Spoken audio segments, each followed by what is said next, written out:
This Might Be Risky sponsorship package is here. Have your ad run on our live streaming episodes, linked in the video description and attached to our many hot take clips. The channel is fast growing with thousands of views and subscribers. Don't miss your chance to grow your business on one of the fastest growing platforms on YouTube. Join the family today. This might be risky. Email us at thismightberisky@gmail.com if interested. Hashtag Indeed, hashtag do the right thing.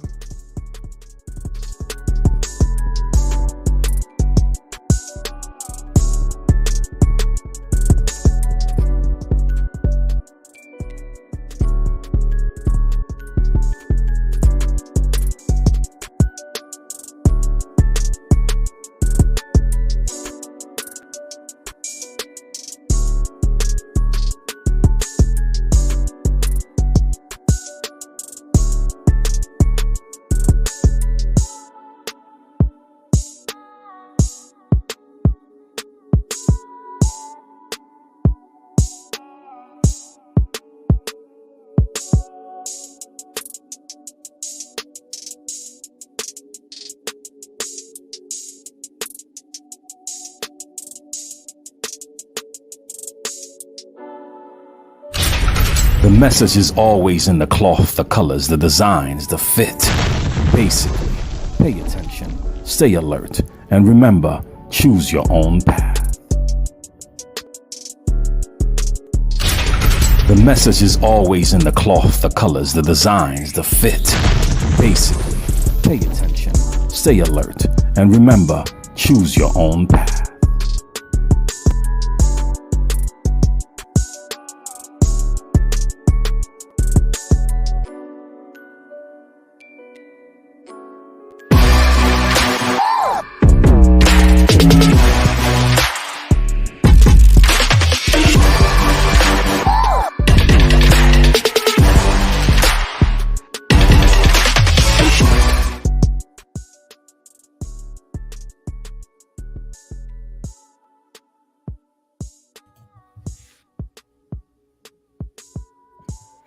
Yo. What's good? What's happening? Everybody all right? Absolutely. Yeah. Yo, your intro music fire, bro. That I be getting hyped over here. Right? I appreciate it, bro. Shout out to my nephew. I'm feeling good, man. I got a little drink tonight. They said I was wilding on the brown, but I ain't believe them, so I got brown again tonight. Man. Q, what up, though? Ain't shit, baby. What's going on? Everything's everything. I like your shirt. Yeah, you feel me? This might be risky. Indeed. Shit like that. Yo, what's the word? Yo, I miss y'all, man. I miss y'all.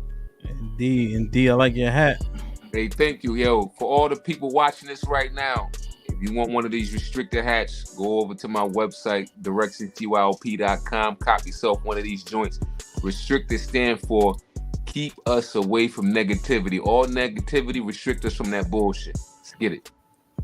Shit like that. Yo, all vegan dishes this week. Cooking ham, some vegan shit this week. Bro, gonna get them right. Ham gonna be skinny as fuck by June, son. Man, I got too many daughters, bro. Gotta be able to pick people up and put them down. Russ, what's good? What's good with you, family? Good to see y'all. Yeah, man. Good to see you. You ain't been outside. Where you been at? Man, I'm in the house now. I'm a house husband, as they say. Bruh. Chief, what's good? I'm chilling, baby. Living a dream, man. Writing poems and raising children. That's what I'm doing. Bruh. Damn. That's the dream nowadays. We old, man. Word. Mr. White was good. Man, I'm miserable without my wife, bro. He was talking about I can't wait to get home and get some me time. Look at that. Boy, I FaceTimed her last night so I fell asleep. I ain't had nothing to do.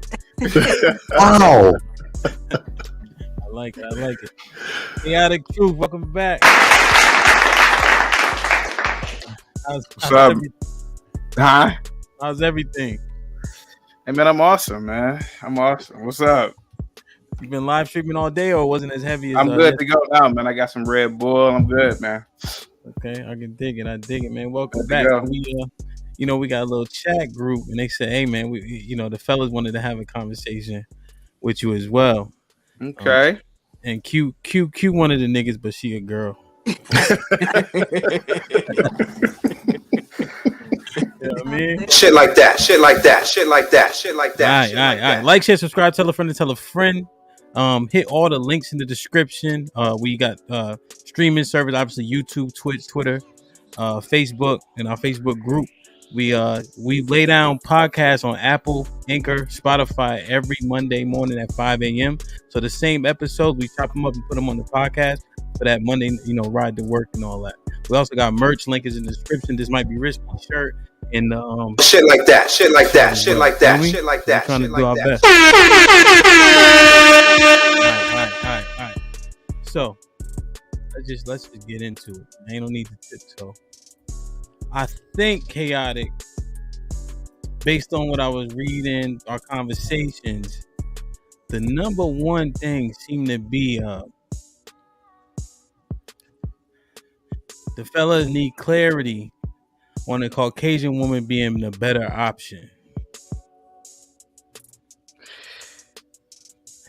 You want me to go with that, or? Yeah. Oh well, I mean, my God, this might be risky. Not to sound like a broken record, man, but when it comes to behavior, I tell a lot of when I was teaching, I used to tell my young students, and I tell a lot of black dudes, divest for your own peace and security. White women tend to be more pleasant to be around. And I gave evidence of that last night through experiences. And I will say it yesterday, I'll say it today, I'll say it tomorrow, man. It's like being in heaven when you are around these white women, when you're out in public with them, when you see them, when they're out and about. They're not loud, they're not yelling and cursing out their kids. They don't have that sassy attitude. Let's be honest, man. And I keep on saying it. The darker the woman, the more aggressive they are. I made videos about this on the Beef Network, man. Chaotic. Go ahead, sir. Just to bring a little context around it. Do you remember the video in which they were on the subway in New York City, and the black guy was kind of getting on that white guy and his his wife? Well, it's a part of I made a video. Remember, I made a video about that. Okay. Yeah. What about? Yeah. So remember how the mom was counting down with the child? Did y'all see that video? Yeah. Did you guys see it? No. Well, so the black dude was berating the husband more so, but in front of his wife and child. And the wife was like, had the child in her eyes saying, count from 1 to 10 back to 100. So based on your premise, Chaotic, how would that have went if that was a black couple, you think? Well, first of all, let's be honest. If it would have been a black couple, I don't know, man. That's hard to. I mean, it depends on what kind of black couple it would. It depends on the type of black couple.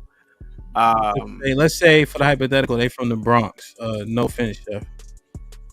It would have been a fight, cursing out, session, get the F away from me. But with all, I can understand the situation where you have to meet aggression sometimes with aggression. Yeah. So that's understandable if a woman or a man in that situation got aggressive with that savage. I mean, he's a degenerate, and I can understand somebody going into a fight or flight mode with that guy on that train.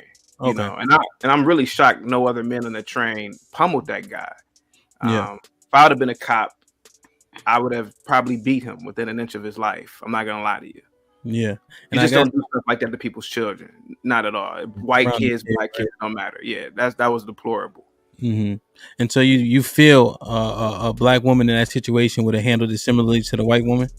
It depends if she was educated enough. I believe a lot of black women probably would have done that, but I think a lot of black women would have gotten aggressive or told the man, her significant other, to handle the situation. Definitely. Okay. Yeah, that's a very unique situation. That was like a curveball there. This might be risky. That was a curveball. That was a good one though. No worries. Bub, Bub, you posted this question first when I said, "What did you guys want to discuss with Chaotic?" Yeah. So go ahead, you got the floor. Let me talk to that man. All right. First things first. Chaotic, what's popping? How you doing? Good. I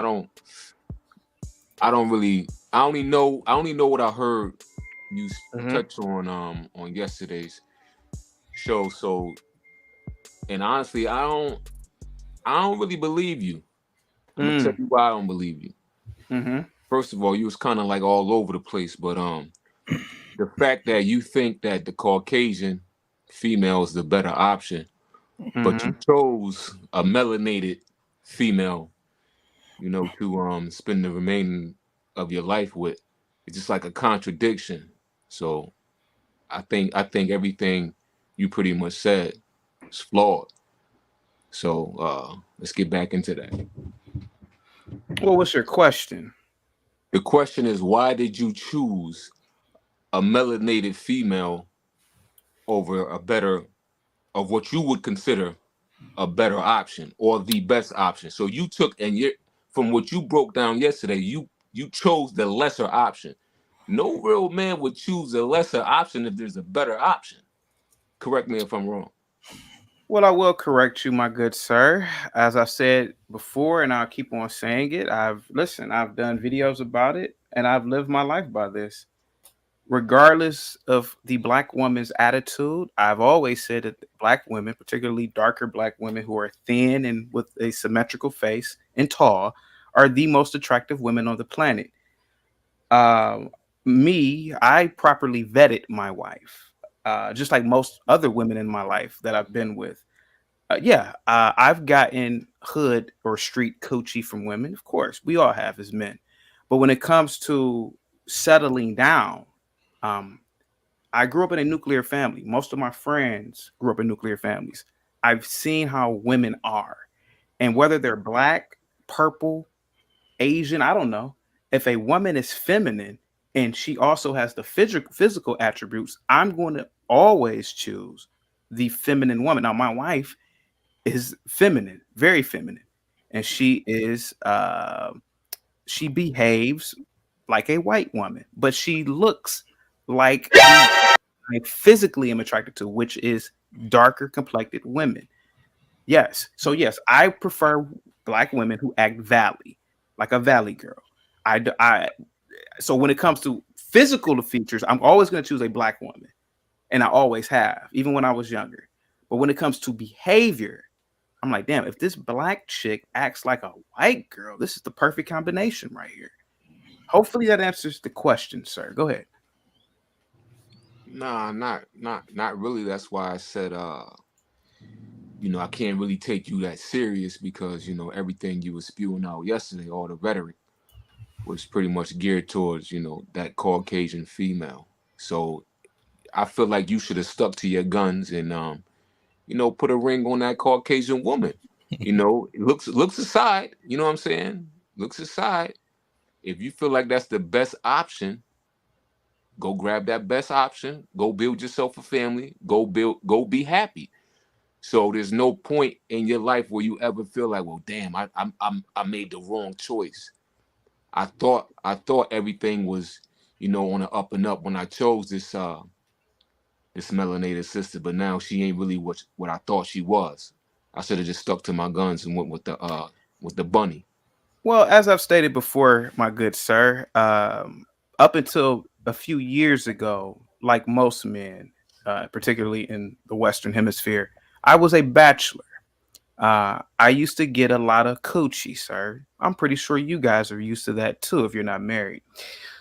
The only time in my life when I've ever gotten white coochie was 2 times, and I've said this over and over again.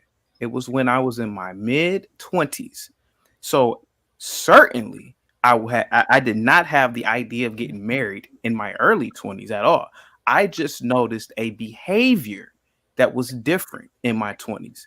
The booger bears, the black girls, acted like animals. They were combative. They were sassy. And the only 2 white girls I ever talked to were like angels. But I didn't care about marriage in my early 20s.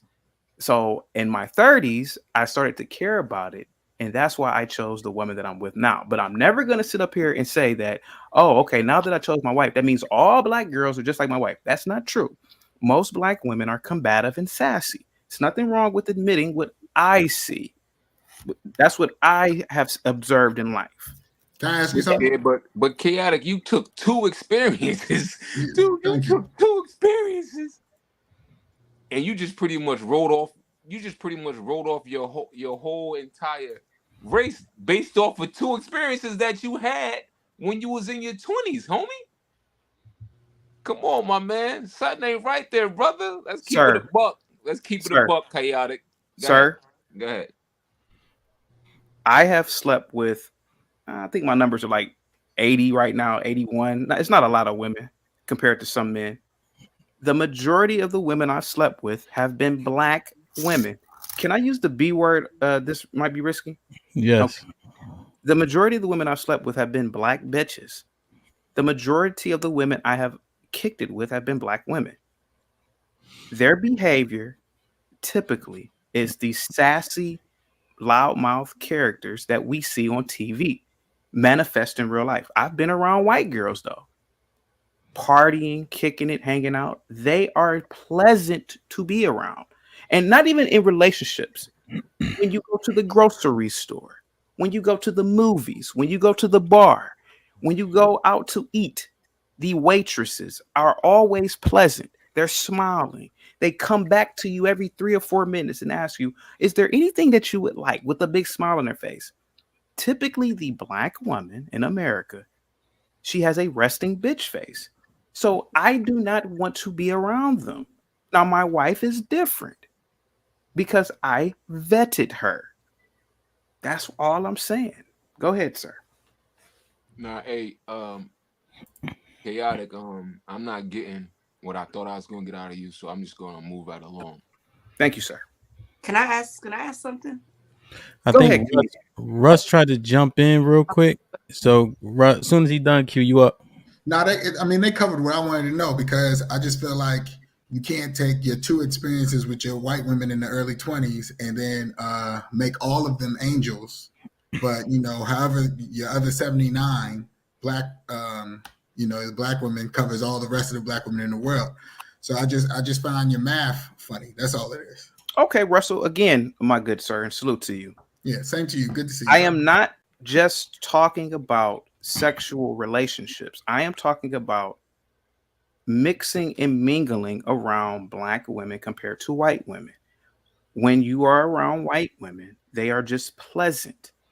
They're positive, generally speaking. When you are around black women, they generally are conjuring up drama, beef, hollering and screaming, attitudes, and cursing. A lot of them are smoking weed. A lot of them are drinking. A lot of them are trying to compete with men. I don't get that around white women. So I'm not just talking about sexual relationships. I'm talking about overall. That's what I keep trying to tell these younger boys. Hey, if you want to avoid a lot of problems, when you go to college especially, go to the white sorority houses and have fun. Hang around the white girls or the non-black girls. Get out. Explore. You don't have to be around nappy-headed booger bears all damn day who are talking about the ancestors all damn day and talking about I'm a queen. That's all I'm saying. Go ahead, sir. Go ahead, Russell. Again, you gotta read that super chat. Thank you so much, Alexandria. Go ahead, man. No, you got it. Go ahead, Russell. Go ahead.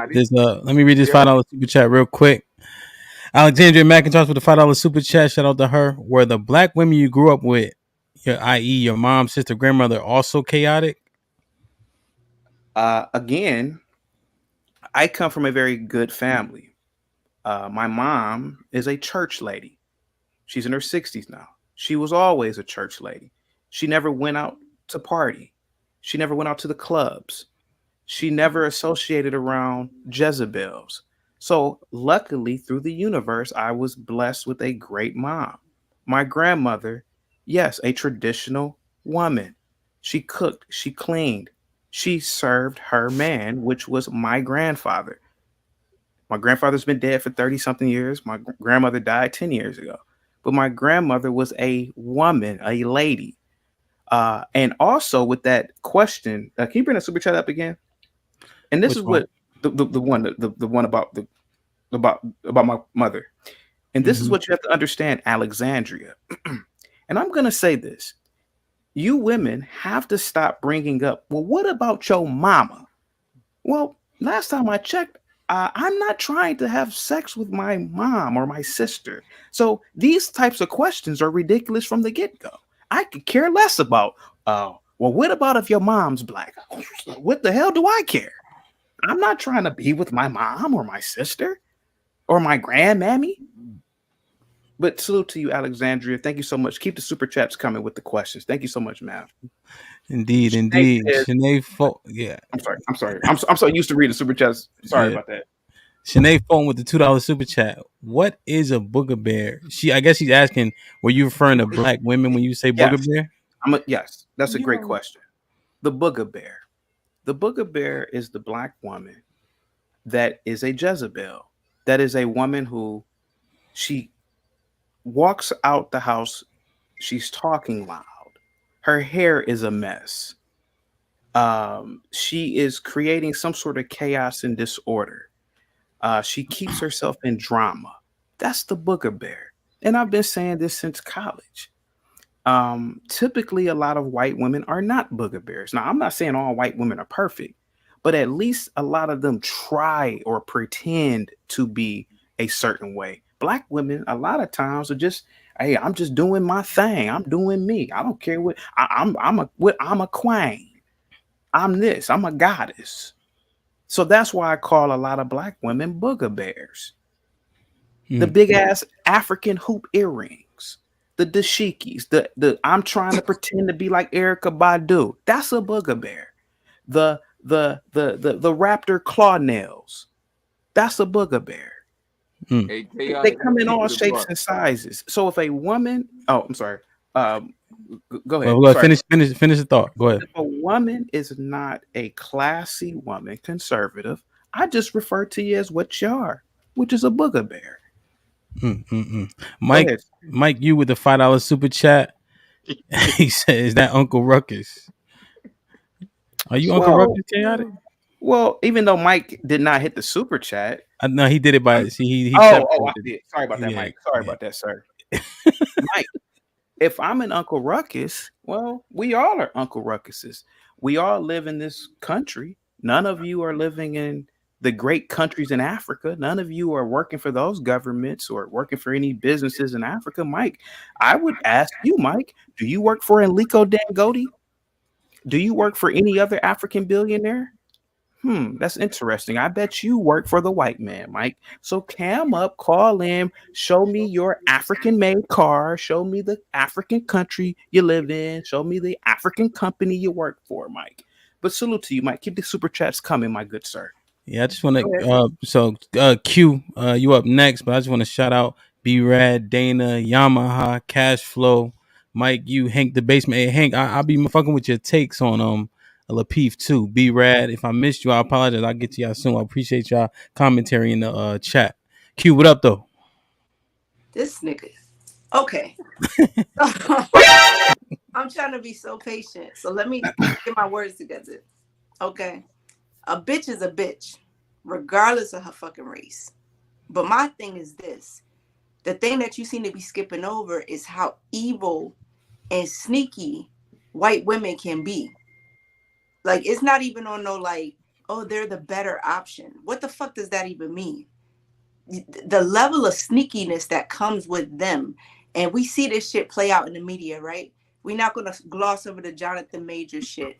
You know what I'm saying? We're not going to gloss over the fucking Karens of America. I'm baffled by your description of this angelic fucking ceramic queen. Wow. Whoever the fuck you're describing, that's blowing my mind. Like, I'm sorry. No. Let me land. Mm-hmm. So it's like you're glossing over that. Like, well, black women act this way, but white women act this way. So I prefer a black woman that acts like a white woman. So you prefer a smiling bitch that's gonna fuck you over in the long run. is what you're saying. If that's the better option, that's what you're really saying. I fuck all this nice shit. Like, you know what I mean? It sounds like you're more concerned with surface level shit than you are some real solid shit. You know what I mean? Like, I could give a fuck if you nice and smiling and all that other extra. That don't make you a better option. That just mean that you phony as shit. You see how these bitches move and operate. You know what I'm saying? And that's not to say there's not black bitches too, but I'm just saying, like, we're not gonna sit up here and act like, oh, white women are the better option and you should be doing this and staying away from this and that and that. Fuck all that. I don't know what the fuck type of shit you on, my nigga. Like, I can see where some of your perspective is at, but you got to put that shit across the board. Like, that ain't applying just to like black women and all this booger bear and nappy headed shit. You got to kill all that. Well, I'm gonna broach what you said. Well, first of all, I bet you couldn't name me 5 black men who've gotten caught up by white women. I bet you couldn't give me a resource to it. Now, me having worked in law enforcement, I've worked for the courts. Okay, so I'm sorry. Let me broach you real quick. Excuse me. I've worked for the courts. I've worked for the Cuyahoga County Adult Probation Office many years ago when I was a much younger man.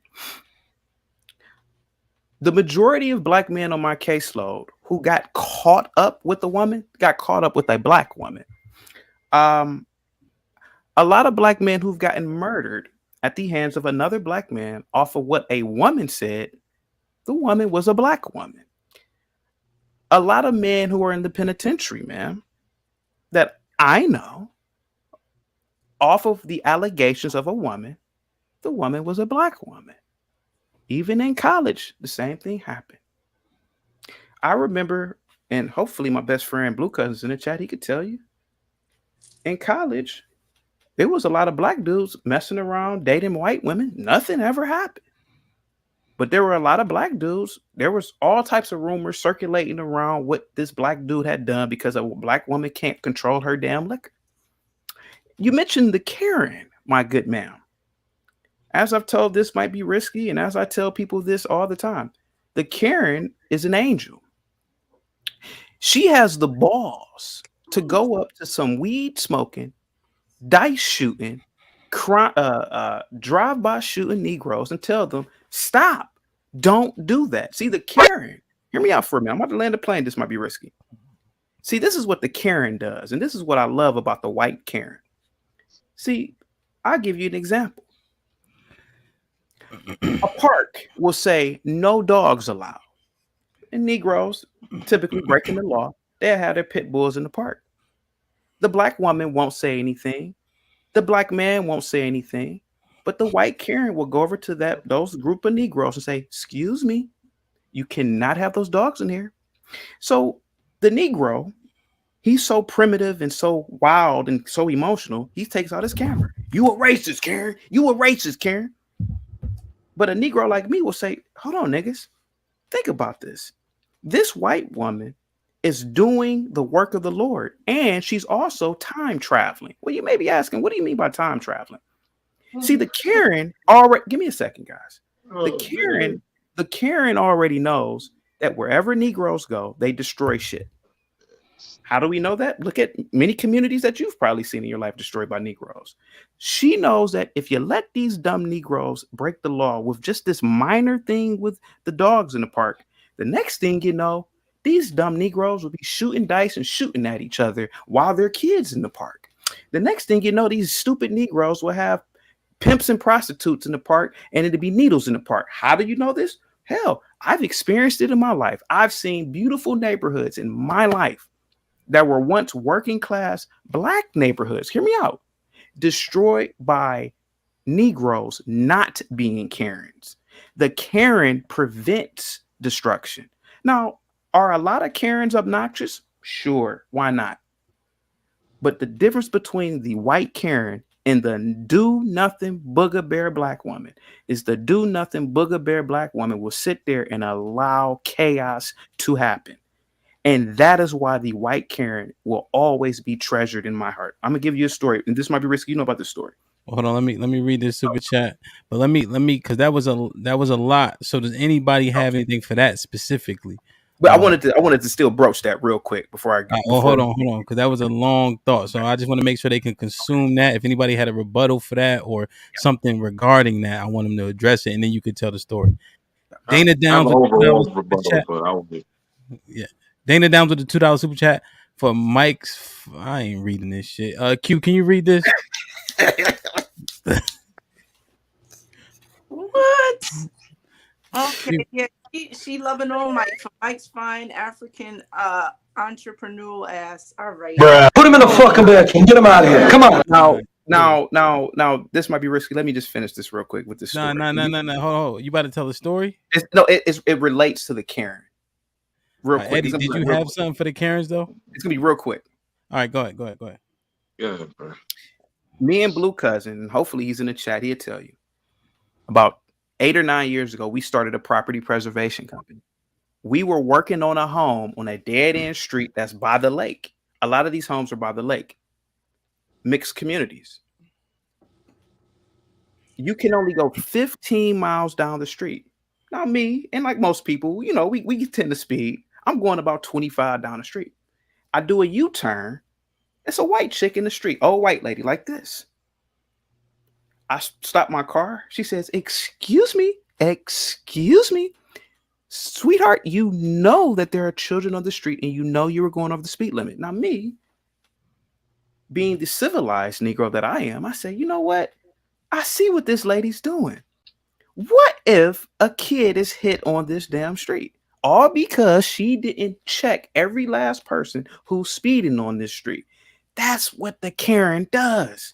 And that's what a lot of old school black people used to do before a lot of Negroes started becoming scared to say stuff in their own damn neighborhoods. But I landed the plane on that. This might be risky. Salute to you, sir. Go ahead, sir.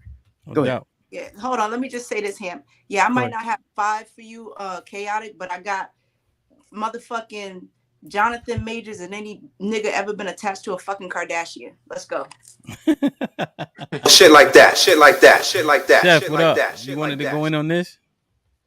Yeah. First and foremost, I think this nigga is profoundly entertaining. So kudos to you on being very entertaining. Because I personally don't believe you believe half the shit that you say, but I am in fucking tears over here. So what you telling in regards to this, Jeff? Stop the cap. The white woman shit. I wanted to present this book by his last name's Woodard, but it's a book called The Delectable Negro. And yeah, I know I love history. The Delectable Negro is about white people, your beloved white woman, as you've discussed her the last couple of minutes, eating black people, right? We know about this from the murder of several blacks who have tried to have revolutions during slavery and try to, get free, essentially. They would essentially hang them, burn them, turn their skin, their eyes, everything else into some sort of leather goods and all of that, right? Again, referring to this profoundly amazing, angelic white woman that you profess to be above all things, particularly the black woman. Now, in terms of there being problematic behaviors that exist within our sisters, absolutely, right? As Q mentioned, she said there's no perfect woman, right? But in terms of pedestalizing white women, like there's nothing profound at all about, these Caucasoids who, up until they encountered black people, they were walking on all fours, right? So you have this white woman that for some reason you had some sort of very limited contact with, and now you hold her high in regard, right? The amount of femininity, decency, care, and being overall polite in public and all these things is not a white exclusive narrative, right? For some reason that works for you. But again, and I'll close here, Ham, to not be long-winded, I just think it's something entertaining to talk about. I mean, you got the chat on flames right now, but I don't think that you largely believe the shit that you said. I agree with Eddie. Hey, I got. Oh, after he responds, I want to go. Well, go ahead. He probably okay, cool. So I appreciate everything that you said, Eddie. So now I don't gotta be like one for one chaotic, yo. The way you present your points and stuff, masterful, right? I was definitely taking notes, so I gotta go back in and even watch some more, right? However, like you can't call women bitches and stop calling them names. Like you can't do that because you a bitch too. You know what I'm saying? Like with a lot of the shit you talking, you wouldn't keep that same energy any and everywhere that you went. So strong case could be made that you a bitch ass nigga too. So let's chill with the degrading piece. Now, again, in terms of the points you were making, classic, right? The way you were even bringing it back, classic. I definitely got things that I can learn from you in terms of, speaking on the podcast, but let's just chill with the name calling piece, right? And then it is crazy how it's like Black women are so much more. And I get the question is mostly stated on conduct, but that's a large minority. That's not the majority of Black women who act that way. And so you do a great job of taking those points and trying to make it seem like it's the majority of them, and that's not the case. You know what I'm saying? And so that, and even with like their feelings, and sometimes, yeah, they will get emotional and will respond out of their feelings. But a lot of times the way podcasts are set up, we put them in that box and try to leave them there, So again, a lot of your points, fire, definitely things that, I can learn from, but some of that energy, you be crossing the lines and, it's not cool. So every time you call one of them a name or out their name, I'm gonna come off the mic and I'm gonna call you a bitch too, because that's how you will move in certain situations. Like you wouldn't be saying the same shit if you was in certain circles. Like let's be real. The internet, you can say whatever you want to because you're good, right? You're protected. And then a lot of the things that you say, you don't even really hang out with a lot of Black people. You only know 50 Black men. Black women are so much better than just their conduct. And you're speaking on isolated incidents as well as situations that it only applies to the minority, a large minority, but it's still a minority of women. Most women who have served me that have been Black have been great, have been phenomenal.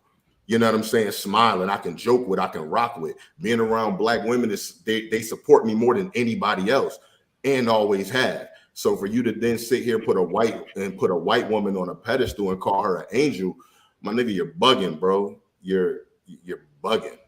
So yeah, that's it. Well, let me broach Mr. White. For 50 years, you Blacks have been listening to the absolute most worst form of art form in the history of mankind. Rappers have been calling Black women bitches for 50 years. And let's not even talk about hold on for a second, guys. Let's not even talk about the predecessors to that. The old school not funk, but the old school Curtis Mayfields and the promotion of pimping that was prevalent in the Black community. Hell, your famous leader, Malcolm X, was a pimp. What do you think he was calling Black women? Well, he probably was with white women too, but what do you think he was calling women? Me, I don't refer to I didn't refer to a single woman as a bitch. I was just saying it in common conversation. But rappers say they call Black women bitches every damn lyric. Rappers talk about all types of destruction in the Black community. So if we're gonna check me, I think we should all check the rappers who openly talk about murdering Black people, who openly talk about give me a second. I was quiet. Right.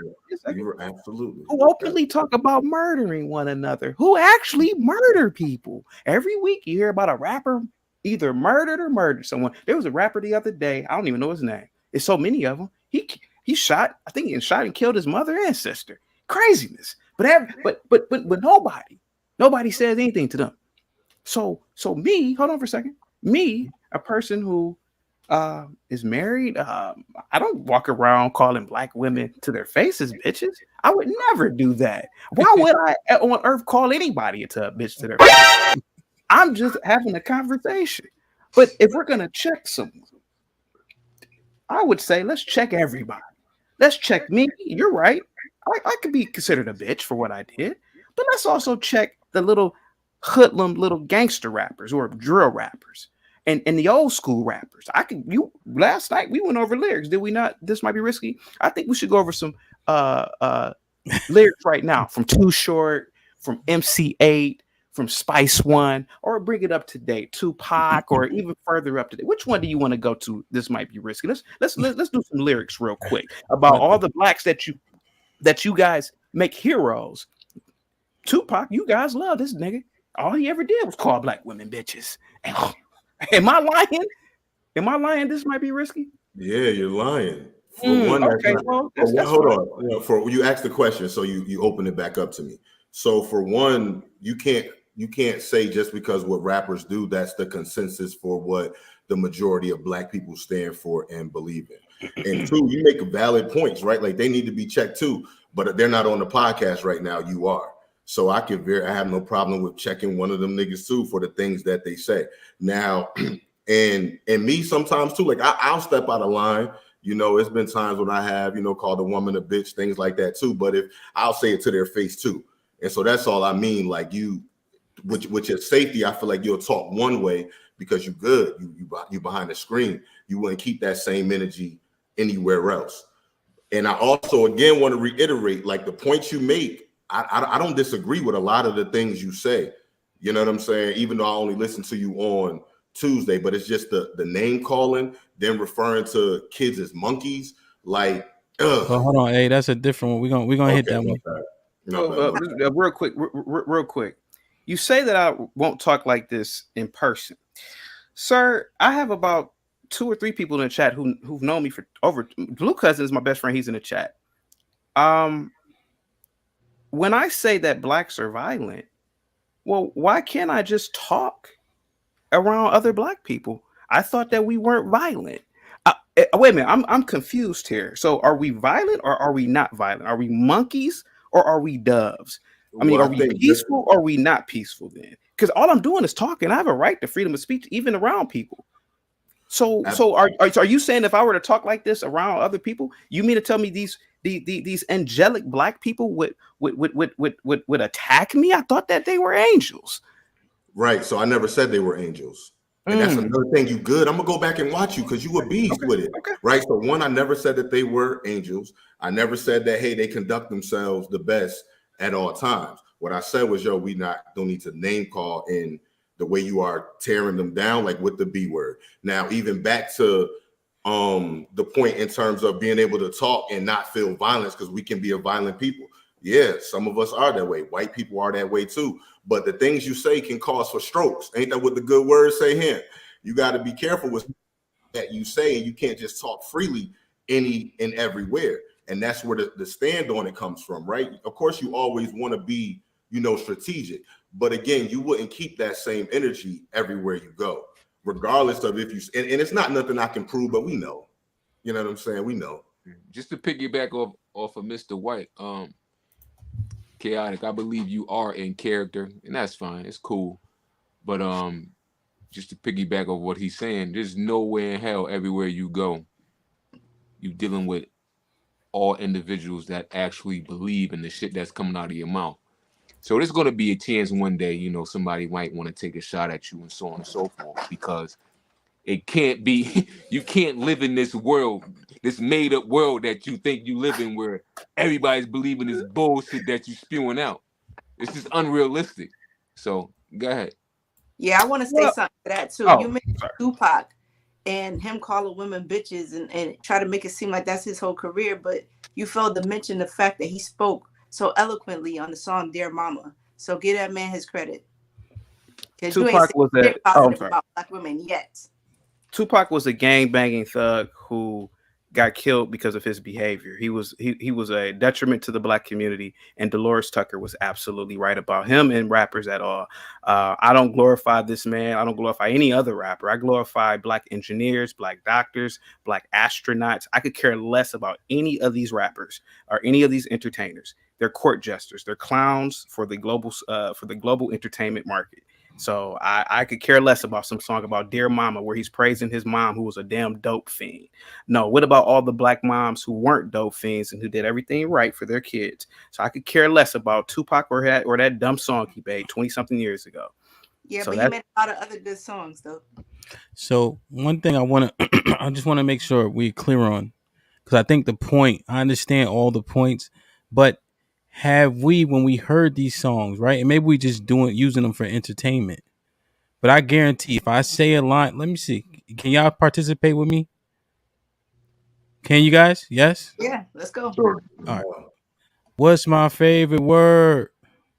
Bitch. Right. So, no, I'm not saying that proves the point, but that is the point, right? That we've allowed this in our culture.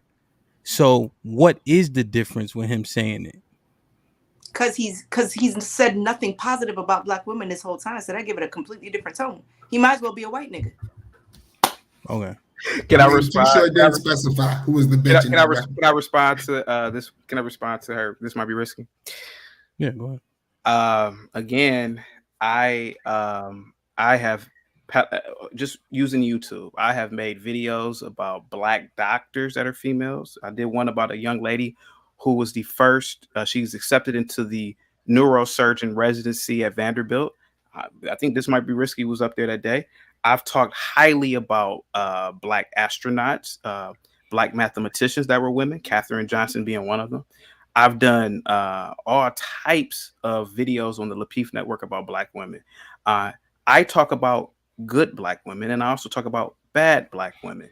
If anybody, and I don't know, I'm not gonna say you, but if anybody is getting upset about me saying that black women should shut their mouth in public and should not wear skimpy clothes, hey man, that's up to you. But I'm telling you what I believe. You can believe what you want to believe. But yes, when I go into a grocery store, I'm going to look for the old black woman to go do business with. I'm not going to go to Shaniqua's line, who got the raptor claw nails with an attitude. I don't have time for it. So yes, I do segregate. I don't believe in integration in terms of certain black people. I am a classist. So if I see you with raptor claw nails and you got a mohawk as a female and you're smacking gum and you got a sassy attitude, I'm not doing business with you. I would do business with a conservative dressed black woman. I would do business with an old black woman. I'm not talking to a Shaniqua. And I think that's what was so shocking to Six the Goddess. This might be risky. She's thinking I'm a simp like most dudes who follow her. No, you're a dime a dozen. I went to college with a lot of sixes. But go ahead, though. Go ahead. This might be risky. I'm gonna go back to the Tupac. Well, let me read the super chat real quick. Q. Cashflow Hustles with the $5 super chat. Shout out. At least Amber Heard slipped through the cracks and got. That's one white queen that got cut down. Word. And then one more, and then you could jump in. Q. Dana Downs with the $20 super. Shit like that. Shit like that. Shit like that. Shit like that. Shit like that. Shit like that. Shit like that. I'll probably end up getting her a drink when she come out anyway, so she gonna get it back. But whatever. I got it. I can't fight shirt for chaotic if he'll wear it in public around you monkey niggas and talk the same talk. Well, DT. Can I answer that? Chaotic. Just for clarity, if I didn't read it clear, there's a shirt that says I can fight, so she want to pay you to wear it. Again, I don't understand why this whole notion of you won't do that around nobody. I'm like, dude, black people you're not a power. You don't own nothing in the country. You don't control the military. You don't control the goddamn streets that you're walking on. You're not, ain't nobody scared of no niggas. That's what you got to understand, Dana. Dana, I've worked in the inner cities before. Dana, everything that I'm saying now, I literally used to say this in the inner cities, especially in the schools. Dana, ain't nobody walking around afraid of no niggas. Niggas don't control any type of global politics, anything dealing with geopolitics. Niggas don't control any import-export. Niggas don't control industry at a high level. Now, are there successful black people in the country? Sure. I named a whole bunch of them yesterday. But you're not as tough as you think you are. You got people who will literally curb stomp you in terms of every aspect of civilization. The Japanese, the Chinese. Let's stop the games. If I'm afraid of anybody, it's the goddamn Chinese. I'm afraid of Xi Jinping. I'm not afraid of Pookie, who lives down the street with a gun. Stop it. No. Real power, not some nigga with a gun. Go ahead, guys. Hopefully that answers your super chat, though, Dana. You can ask some more super chats, Dana. Go ahead. Yo, so I spoke about Tupac and some of his lyrics, and everything in you hurt to actually get that man his credit, right? But then you go on to say, on this platform, I failed at acknowledging how great black women are. but on another platform, I did it. So can I say the same thing within the same vein of what you were saying? Fuck what you did on another platform. Because wasn't that what you did? You were like, I don't give a fuck about that. The songs that he made that were positive. This is what he's done. So I'm coming at you with that same energy. We don't give a fuck about what you said on another platform. It's how you're conducting yourself on this platform that you're being held accountable. Is that fair? Tupac wrote poetry. ... Wow. He didn't do anything of significance, ma'am. No, none of these rappers, none of these musicians. But what have you said positive about Black women on this platform? I literally just said that Katherine Johnson yesterday and today, she, along with a team of scientists and mathematicians, who calculated the trajectory to get to the moon, ma'am. I said that yesterday. I talked very positive about Black women. Did you say that today, though? I didn't get a chance to, but I just said it now. Right. So that's what I'm saying. I wasn't on yesterday's show. Okay. So again, the same way you dismissed the Tupac shit, I have to do that. I don't know nothing about you. Should probably go back and watch yesterday's show. Then. Okay, that'd be great. Prepared but yourself. I'm talking about what you're saying today, right? Yeah, so I had to go off of that. The same way that you're going off of these lyrics. Yeah. But you don't know the person in real life, right? You don't know how they I would never want to know him in real life. So I'm going off of what you're saying. Nothing you've said so far, because like you said, I didn't get a chance to say that, right? Has been positive. So I'm going off of that. Ma'am, you should probably calm down and just probably watch like the first hour and then come back. What the fuck is a calm down? You should probably log off and just watch yesterday's show real quick and come back. I think that. No, I don't need to do that. Okay, because I think staying here because we're here today. Oh, okay. Well, like I said before, I think that there's some miscommunication. I think that because you didn't watch yesterday, you're probably dead in the water, unfortunately. But you probably you're saying what you're saying, and I'm hearing you, and I'm responding to that. So yeah, I don't need to log off. Go ahead. Can I ask you a question, comedian Q? Who was the first Black female? Who's the first Black female rapper? Astronaut. Was it? I have no idea. Was it Mae Jemison? Yes, actually, it was Mae Jemison. Yep, absolutely. Okay, I was trying to get me caught. No, you're absolutely. It was Mae. Okay, now we're talking. Shit like that. Shit like that. Shit like that. Shit like that. So now I'll meet you halfway. Yes. Okay. This might be risky. Go ahead, sir. What's the next question? Hey, shout out, man. That's a good combo. Hey, Barnabas, I turned the sound effects down a little bit. Let me know how that should sound. Hey, man, interesting. Like, share, subscribe, tell a friend. Hit that like button right now if you can. It helps the channel the most. All right. So let me get into this one. I feel like this one is burning as well, chaotic. Wait, hold on here. Before you ask it, hold on. He wanted to move on to the next question after she knew the answer, though. He was quick. All right, what's the next question? Nah, I mean, you got a good answer back. It'd be like that. Hey, I'll give her that one. She probably. That's pretty damn good. Yeah, she answered that shit quick. So chaotic. Yo, and maybe Chief, maybe Mr. White, maybe Chef. I know you guys, have been administrators and whatnot, or to work with children, so on and so forth. I'm not to say we don't, but you guys did it professionally. So, what was that about Black kids being monkeys? You're asking me what was that about Black kids being monkeys? Yeah, I mean, because that was one of the things that came up. Something of significance that was said yesterday. Yeah. So what was that about? If I were telling somebody who's going to get into education, I would, and I did a show on it today, avoid inner city schools with Blacks. Black kids are absolutely terrible. And yes, yesterday I called them monkeys, and I used to call them monkeys to their faces. And when their mothers and whoever came up to the school and they asked me, did you call my son or a monkey? I would say absolutely. What else is he acting like? He's acting like a goddamn monkey. He's jumping around, swinging around, doing backflips off the desk, destroying the educational process flow.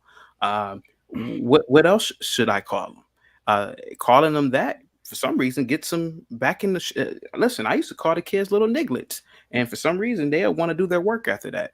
So yes, I've said that before, and I keep on saying it. Avoid the inner city schools if you are a man, unless they're going to give you $250,000 a year to be in those schools. It's hell on earth.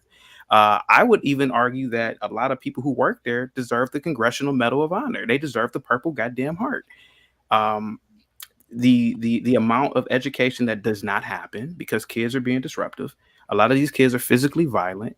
A lot of these kids don't have any respect for black men or men because black women undermine men in these schools.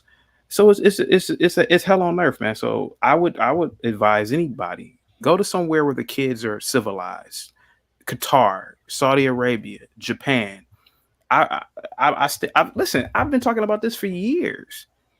Don't waste your life with these little inner city nigglets. They will cause you to get cancer, cause you to get stressed.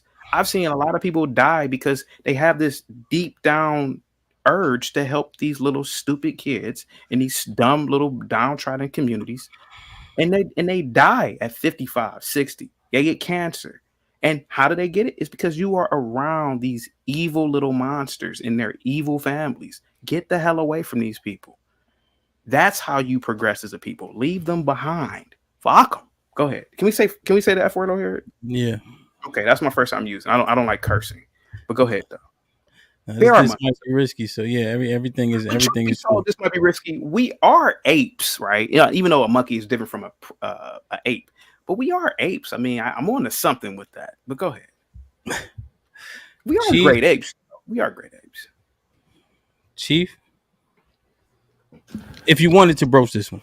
No, I mean, I've been sitting here for 58 minutes just taking it all in, and I'm trying to, understand perspective and listen to this man's opinions.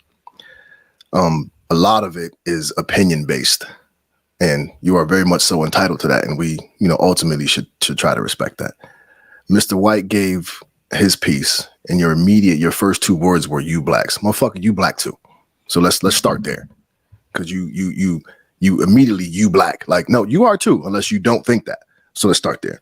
You reference 50 years ago and ancestors, but when others do it, we can't go back to the past. It's not okay for them. So you're contradicting yourself in that regard. You asked for permission to call the black women bitches, called them bitches, and then acknowledged you wouldn't call them bitches to their face. So you choose strategically offensive words to your convenience. And you have a right to do so. However, the point people are making is that in public, those strategically offensive words wouldn't be used because they are offensive, because they're disrespectful, and people respond differently to disrespect. So that's where the violence comes from. People don't tolerate disrespect. And I think in your particular case, you have a tendency to pick and choose when to use those disrespectful words because you understand the environment you're in. And it isn't the people around. It's the environment you're in. So if you're around white people or black people, nobody's tolerating disrespect in that regard. Again, you speak from very personal experiences, and ultimately to me, it just screams, nigga, who hurt you? You know what I'm saying? Like that's what it screams. Like it screams, nigga, who hurt you? Because there's some internal shit going on. Now, I got a podcast called All Black Men Need Therapy. Please come join us and let's have a conversation. But like a lot of your commentary, don't get me wrong, a lot of it has some good stuff in there. I can take some gems, some nuggets, and pull from there. But being in the inner city education, I get your points, and I see all of that. However, my little black girl is number 2 in her class. She's highly educated. She's very well-rounded and respected, and does all those. And if you were her teacher and referred to her as those, then that's a problem. So you're not. It's not okay for you to talk to little kids like that and speak to little kids like that. So again, it's strategically offensive language you use, and it's not okay because also you have to deal with the repercussions of that. And depending upon the person you're around, it can go left. Some people don't have that balance where they can have these articulate conversations, but you have to be mindful of what you say to people because it is offensive and people respond differently to being disrespected. And I think that's the key point right there. And I think that's all I got. So please feel free to, rebuttal in any way, shape, form, or fashion. Well, Chief, your opinion is your opinion. And thank you so much, my good sir. But again, if I'm in public, I don't necessarily even get to the point where I will even have to use coarse language like that because I avoid the people who make me upset. If I feel like I'm going to say something, I just avoid you. And I think that's what a lot of civilized or higher level or high civilized people do. Um, I had to remove myself from a lot of these schools because my mouth did get me in trouble. You're absolutely right. I'll admit that. I had parents up there that, that were pissed off. But I said, you know what? Let me remove myself from here because the parents are uncivilized, the kids are uncivilized, the school it's too much bureaucracy going on here. Let me just get away from these uncivilized, primitive people and let me position myself to be around civilized people. That's why I tell many people get away from black people and go to Asian people like the Japanese. Go teach English as a second language in Japan. Go to Korea, go to Singapore, go to Qatar, go to where people appreciate civility, appreciate you. Because yes, you are right. Some people can't handle intellectual conversations. But my God, a person like me, man, I just tell the truth, man. And the fact of the matter is that a lot of those kids are monkeys. I don't know what else. I don't know what not to call them. And me knowing that, and me knowing that there's a possibility, a threat by violence from the parent, I just remove myself. I'm not about to sit up there and fight you and wrestle you and nah, forget that. I'm just gonna walk away. And I think that's what a lot of people are doing now, and particularly with black people. Just walk away from these people. And no, sir, I don't identify as being black. I'm an American. You identify me as being black, and that's fine. But I'm an American, sir. I'm the superior person on the planet. I live in the greatest country on the planet. I am the wealthiest people. We are the wealthiest people on the planet. We have better resources. We have better infrastructure than most people. None of you right now are living in any other country, at least to my knowledge. None of you are doing business in other countries. So obviously, America must be the supreme country, and I don't identify as a skin color. I'm an American. Okay, and we can totally respect that. And again, you can identify how and everywhere you want to. However, 99% of the other people in America identify your black ass as black. Period. So them salt, some salt to the earth that you talking about, they look at you the same way. So when you're in them circles, just understand you can identify how you want to, but you still down with us, my nigga. Okay, can I give you a rebuttal? Can I give a rebuttal? Shit like that. Shit like that. Shit like that. Don't call us niggas if you ain't black. Can I give him a rebuttal? Don't refer to us as niggas if you ain't black. I've never called you a nigga. When did I ever say nigga? You calling the kids nigglets. Well, they are. Are you a kid, sir? Are you identifying as a kid today? No. But let me have a question for you. I got a question. Let me. Okay, hold on a second. Let me talk to Chief real quick. Let me talk to him. Again, sir. Again, I've been around whites and other groups of people. The only people who constantly talk about race and bring race up are black people. When I'm around whites, and I haven't been around whites in a very long time as a whole, they don't talk about race all the goddamn time. They talk about progressive things. Now, they may be thinking about it in the back of their mind. I don't know. I'm not a mind reader. But when I'm around black people, black people break down things in terms of tribalism. Where you from, who you know, what organization you're a part of, et cetera, et cetera. When I'm around whites, they don't act like that. So all I'm saying is that you could be right and I could be wrong, but my experiences with other people are different. The people who have helped me out a lot in life have been non-black people. Now, I will admit a lot of blacks have helped me out.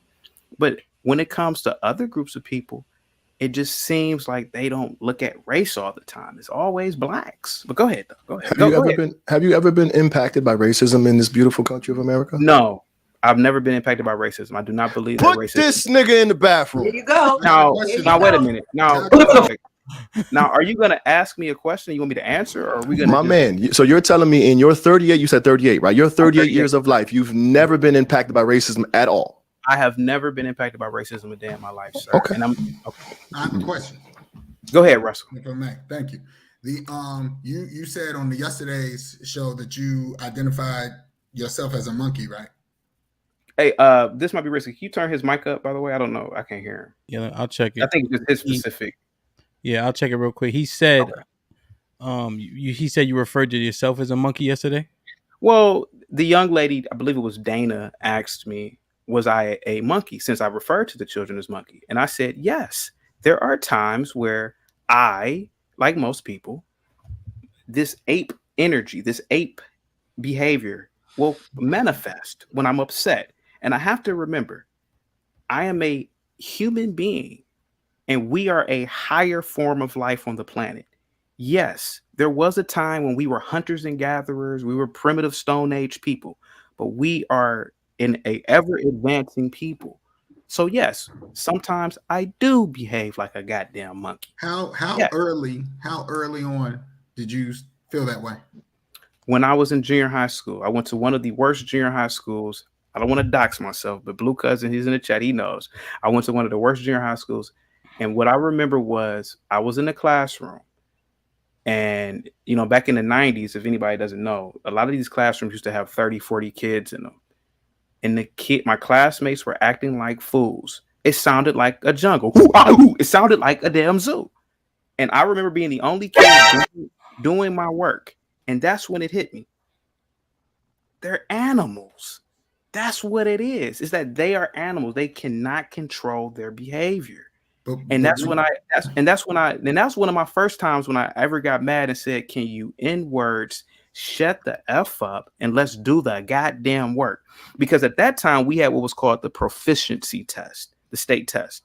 They changed it to the OGT now. And I wanted to pass it 7th grade year so I would not have to take it in high school. And I took it seriously. But the other kids were acting a fool. And that's when it hit me. They're animals. But go ahead, sir. Real quick, Russ, before you jump, real quick. LaShawn with the $5 super chat. I'm not sure if you meant to put the question mark, but it says, I have never been impacted by racism, question mark. I'm not sure if the question mark is supposed to be there. You can clarify. Go ahead, Russ. Let me see if I can check your mic too. So my question is just, you know, you said it's junior high school, you realized you were in a classroom full of animals, but you still described yourself as such. Doesn't feel like you. So when did you realize that you yourself was a monkey? And then to follow that up, did you take that and share it with anybody? Did you take it to your parents? Did they not reassure you that you weren't? Or was it just you came up with this ideal and ran with it? Well, Russell, and thank you so much for asking this question without any vulgarity. When I was a kid, I used to watch a show called Star Trek, still on to this day. There was a character in the original series called Spock. He's a Vulcan. Spock's people, even though this is fictional, they embrace stoicism. They embrace logic and reasoning. And when I'm a kid, I'm watching this, I said, this is an analogy of the human spectrum. His race of people were violent and vicious beings at one point, and they adopted this philosophy. And when I went back to school, I was watching Star Trek with my dad when I was a kid, but when I got older, I started to understand it. When I got back to school, I said, you know what? Despite this school being a goddamn jungle, I'm gonna behave like Spock. And sure enough, that's when the kids started calling me Uncle Tom, Uncle Ruckus. They said, you think you better than us because you acting different. But what it was is I was acting orderly. And I got that from Star Trek. The Vulcan race acts orderly because they realized that they were animals. And they said, you know what? We are primates, but we don't have to be this way all the time. And that is the beauty of a lot of schools of thoughts. The Romans, the Greeks, they had schools of thought. Stoicism. I can't think of the other ones, but you go ahead, Russell. Go ahead, Russell. Well, I mean, I associate being stoic with not showing any emotion, but if you associate it with logic and reasoning, I mean, your definition. But I'm just curious to know, like, because it still doesn't sound like you refer to yourself as a monkey, but you have put yourself in a place to address the children as such. My follow-up would be, at what age are you addressing these children as monkeys? Because if you're going to call them out their name, are they even at an age to understand this? Is it going to register with them? I know you're saying like they got their work done, but do they even realize the insult? They do. They realize the insult. You want to read the super chat real quick? This might be Yeah, real quick. Rotunda with the $5 super chat. Self-hatred is a disease. He definitely has been acting like a donkey yesterday and today on this platform. Well, to answer Rotunda, I would ask Rotunda to call in, speak Yoruba, speak Igbo, speak Hausa, speak Fulani, speak Lingala, speak any African language. I would ask Rotunda, call in and show us your African home and your African bank account. If I have self-hatred, then you also have self-hatred too, because you're in the very same country that I'm living in too. You're speaking the very same language. I bet you went to the very same PWIs that a lot of us black people go to. So if I have self-hatred, you do too, Rotunda. Now, to answer your question about the insult, sir, yes, the children do realize the insult. See, when I was teaching, when the kids were acting a fool, slap boxing, shooting dice in class, coming to class high off weed, I would just say, the Jewish kids at the such and such schools, they're doing better than you guys.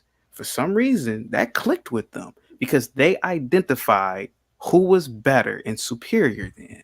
I said, "Oh, those kids, they're doing better. They come to class and they're studious, and you guys are behaving like monkeys." And then 2 minutes later, they're crying, they're doing their work. They're like, "I'm gonna solve the quadratic formula now," because I put that in their brains to evolve. Be like the Jews, be like the Japanese, be like the Chinese. They take work seriously, and they do identify the difference between being called a monkey and being called a damn human being. Go ahead, sir. My last one for you, and then I'll open it up to Ask everybody 1,000 else. questions, sir. You're fine. Go ahead. Do these successful blacks that you reference, the black engineers, the black electricians, the black astronauts, do you think that they are behaving as Jews or as Asians? Or no, they're human beings. The idea of being a human being evolve is to constantly better yourself. And when you stay in a state of when you stay in a constant state of uncivilized behavior, then you're not a human being. Look at the lesser cultures. Look at the people in Papua New Guinea. They're still running around with goddamn spears. They even look like cavemen. It's because they have refused to evolve. They are not like us. I don't care if they happen to have brown skin or not. They are not like us. Now, would I ever say that they should be exterminated or anything like that? Of course not. I'm not an evil monster, but I don't put them in the same category as us. Of course not. You're still running around living in damn trees. That's what our ancestors were doing 50,000 years ago when we were hunters and gatherers, and you still haven't figured that out. You're like a goddamn monkey to me. So that's all I'm saying. So when I see people acting a fool, I say they're not acting like a human being anymore. They're behaving like animals. And sure enough, when people go to court and they get in prison, doesn't the judge say you're an animal? When they sentence you, hey man, you're an animal. They're telling you what you are because you've behaved in disorder to a civilized society. That's just my opinion and perspective. But go ahead though, Russell. You guys make some more questions. 1 second. No, I'm good. Real quick. Ask Abe. Shit like that. CT is trying to be discovered and embraced by white folks in hopes that they will put him on. After that super chat, I bet you ask Ave, you work for white people. I bet you ask Ave, you didn't send out that message via a pigeon with a note. You used the white man's cell phone, the iPhone. I bet you use the white man's courier service, Wi-Fi. Again, you want to be discovered by white people just as much as I do. Because you live in the white man's country. You speak his language. You don't live in Africa. Come up, ask Ave, and prove to us that you're living in Liberia. Prove to us that you're living in Tanzania. Prove to us that it ain't even got to be Africa. It could be Guyana. Prove to us that you're living in a black nation state and you're driving a black-made car You have a black made phone, etc. We're all a part of the same hypocrisy, Ask Gabe. But salute to you and your super chat. Thank you so much. Keep them coming. Go ahead, guys. Go ahead. Sorry to do that. Real quick, for somebody jumps in, LaShawn with the $10 super chat. Why do we think every black person has endured racism? Question mark. There's a national statistic that shows Asian children study more a week than white and then black kids are very successful. I'm sorry, sir. I'm sorry. It says, excuse me, sir. It says, why do we think every black person has endured racism? This is a national statistic that shows Asian children study more a week. Yes, they do. There's a man that I know. But wait, is she saying they study more week and yes, they do.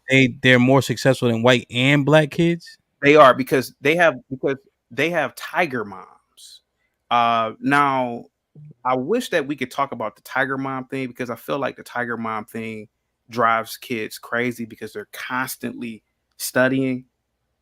I think kids do need to play. They do need to develop relationships. And a lot of times I will admit when you meet Chinese people, they're kind of like robotic, but that's a whole nother story. But yes, they do study harder, but I have my quorums about that as well. I guess is the comment trying to say that racism isn't endured by everyone. And the example is that Asians have been able to outachieve regardless of what they went through. Was that what that comment's trying to say? I think the comment is. I'm sorry. Go ahead. That's what I took from it here. Okay. Did we get our questions answered regarding black children being called monkeys? Did Chaotic answer the questions that he was asked? Man, Chaotic asked and spun the block so many times. Chaotic, there seems to be a sentiment of you slightly circumventing some of the questions. What would you say to that? I would say that that's totally incorrect. You asked me what did I call the kids monkeys? My answer is yes. That was the question, right? Did I call them monkeys? The answer is yes. Openly. Of course I did. So my question is like, how fruitful or productive is it to insult kids that look like you? I answered that question, but I answered that already. No, yeah. But and then also too, like, yeah, it may apply to your particular experience, but that's not the majority, right? So it's not helpful to run around calling kids monkeys because that's not what they are. Regardless of how they act, that's not what they are. They may be undisciplined.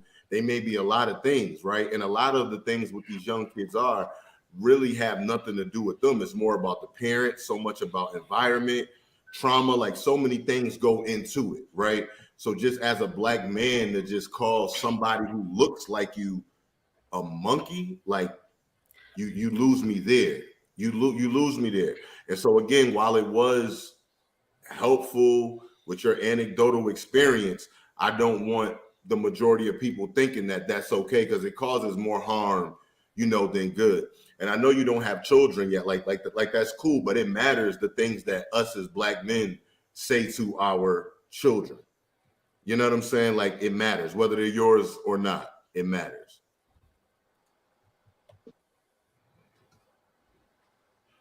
Okay, cool.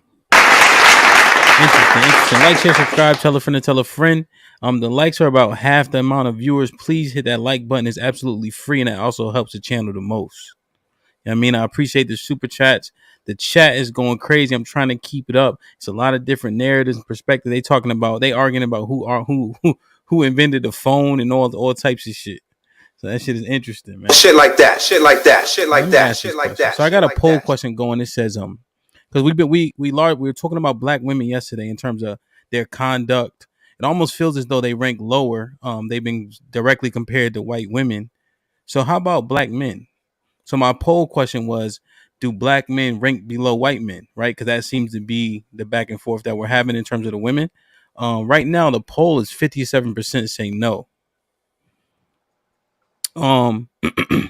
Chaotic, when we were talking and on several different panels, let me find my question real quick. I think I phrased it better. Well, let me just ask this question first. Where do you believe black men, and this for everybody, Where do black men rank compared to other races?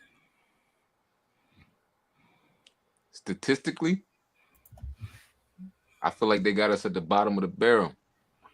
Mm. What stats are you referring to, Bob? Like anyone specifically? In comparison to the Caucasian male. Okay. So and that would be in terms of like educational, monetary, so on and so forth. Mm-hmm. So employment. So Would crime go into that bucket? Absolutely. Absolutely. I think the perceived narrative is that, as Bob said, right, the bottom of the barrel. I think if you remove the aspect of white supremacy, right, if you remove the emotionalism to it, if you remove having to, particularly in this fucked up country, having to deal with all the bullshit that black men deal with at work, in their relationships, as fathers, as brothers, otherwise. Um, we essentially are top tier in the world, right? We know this simply by how in awe people are if you happen to travel when you step on their land, right? In regards to education, if you happen to be one of the lucky ones who just doesn't automatically assume that the indoctrination you get in K through 12 schools, and I was an educator for 12 years, so some of Caddick's points were on cue. The monkey thing, I wouldn't call black children monkeys, but shit gets crazy in schools. But either way, you got to consider that we are the number one drivers of culture, a culture that is worth, I would argue, trillions. We are the number one inventors prior to integration. I think integration was one of the worst things that ever happened to black people. We invented damn near everything, including the devices we're utilizing right now, the internet and otherwise. You also have to consider what it is that functions in regards to black men, right? Most of these businesses, even geopolitically, as Chaotic was saying earlier, happen to run through black men, even though we don't largely profit because we don't, have the infrastructure. We don't have the military to enforce a lot of shit that we create, we own, right? Primarily, you could throw the Congo in there, right? With their coltan mines and all the above, right? This is why we have iPhones, cell phones, laptops, all this other shit. Who's driving that? Black people are. Unfortunately, we got corrupt niggas in the mix who sell out their people. But overall, to answer the question, yeah, perceive wise, narrative wise, the media is not owned by us large scale. You might have a Negro that owns one or two channels. But yeah, we get it. We constantly see the bullshit about black men, right? We don't own the media, so we don't produce the images and everything else, right? Outside of hip hop and that derogatory nonsense that we discussed earlier, in real world, tangible, everyday to day life, like black men are the shit beyond, what anybody can put us down for, right? I think Chief spoke to that earlier, right? In his podcast and the things that they discuss. But large scale, like we're on top, but we also unfortunately happen to be crippled by a lot of the systems that are in place for us not to know who our true selves are, right? Not for us not to have a command, over the confidence that we should have based upon the shit that we put out. And we also do this shit flawlessly. Like we do, anything that in regards. Oh, this shit fell off. Yeah, you hear me? I Back. thought this shit. Yeah. Um, in regards to anything that has to do with anything, but I'll stop there. But overall, my response is that we're number one outside of the perceived bullshit that's out there in regards to black men. Go ahead, Chaotic. This might be risky. Some nights I cry myself to sleep thinking about this question. Other than ancient Egypt, the black man has been a damn constant historical failure. Ancient Kemet. is the actual name. The Greeks called it Egypt. I know what it was called, sir. I was just a lot of people in the chat don't know, but I know it was called the land of the blacks. I know. I studied Egypt, sir. The Negro was gifted the greatest land mass in all of on this planet. The universe gifted it to us. What did our ancient ancestors do? They walked around naked and barefoot on it, beating on goddamn drums for eons. They walked on diamonds. They walked on gold. They had rivers that could have supplied electricity for thousands upon thousands of villages. But the dummies could never unify. Well, what's your evidence of this, Chaotic? Well, all you got to do is look at modern day Africa. Look at Nigeria, for example. Now, Nigeria is an emerging market. I'll give Nigeria that. But here goes a country to this day that has over 100 different languages in the country. Here goes Congo that had rubber in the damn trees for eons. You would have thought the dumb Negroes would have built the car tens of thousands of years ago. I mean, trees, if you look at how old the earth is, right? The black man was too busy having sex, doing drugs in ancient Africa. He was too busy worried about coochie. How did you know this, Chaotic? Well, all you got to do is look at ancient African culture. Weren't they walking around naked? Well, that's their culture. Oh, that's funny. Any man, if he sees a naked woman, all he's gonna think about is coochie. Come on. That's why the Arab covered. It's funny when the Arab covered his woman. Science, math, building structures went through the roof because the Arab man, he was focused on building. The black man was focused on getting coochie. Well, how do you what's some more evidence, Chaotic? Well, go to most black panels now. What do black people talk about? Black men talk about walk past any black man on the street, man. I'll give me some pussy, nigga. Give me some pussy. I was so that bitch. That's all you hear. The black man is constantly thinking about nonsense. He was doing it 50,000 years ago, and the dumb Negro is doing it now. Even at 38, I walk away from Negroes when they start talking about coochie. I said, man, how much coochie do you need, nigga? How do you know this, Chaotic? Well, how many black men in the inner cities, not even just the inner cities, how many black men have kids right now? I know black men now personally that have 5 and 6 kids with multiple women and brag about the dumb shit. Brag about ignorance. I'm an ancient. I'm doing what my ancestors did. They were polygamous. I'm a polygamist. I said, nigga, do you know how much money it costs to have kids? Man, you being Uncle Tom, Chaotic. I'm being an Uncle Tom. Nigga, private school itself costs $30,000 a year for one kid. Man, I ain't gonna send no private school though. See, we don't want to admit anything. Now, hey, you guys can believe that the black man invented everything. That's fine. But all I know is what I see. You got most African countries literally that have a GDP of $500 million. You got blacks in America who are worth $500 million. Don't you see how poor these people are? It's because of ignorance. They don't want to build. They don't want to be constructive. Yes, you have Nigerians who come over here and they become engineers. But yeah, you might get a handful of Nigerians out of 400 million people in Nigeria, of course. Of course, but the masses of these people are ignorant and stupid and primitive. All you got to do is look at their countries. So yes, the black man is at the bottom because of choices. What do most black men do in America? Not all black men, of course. Because I don't know all black men. I got to stop generalizing. You do. Smoking weed. Smoking weed.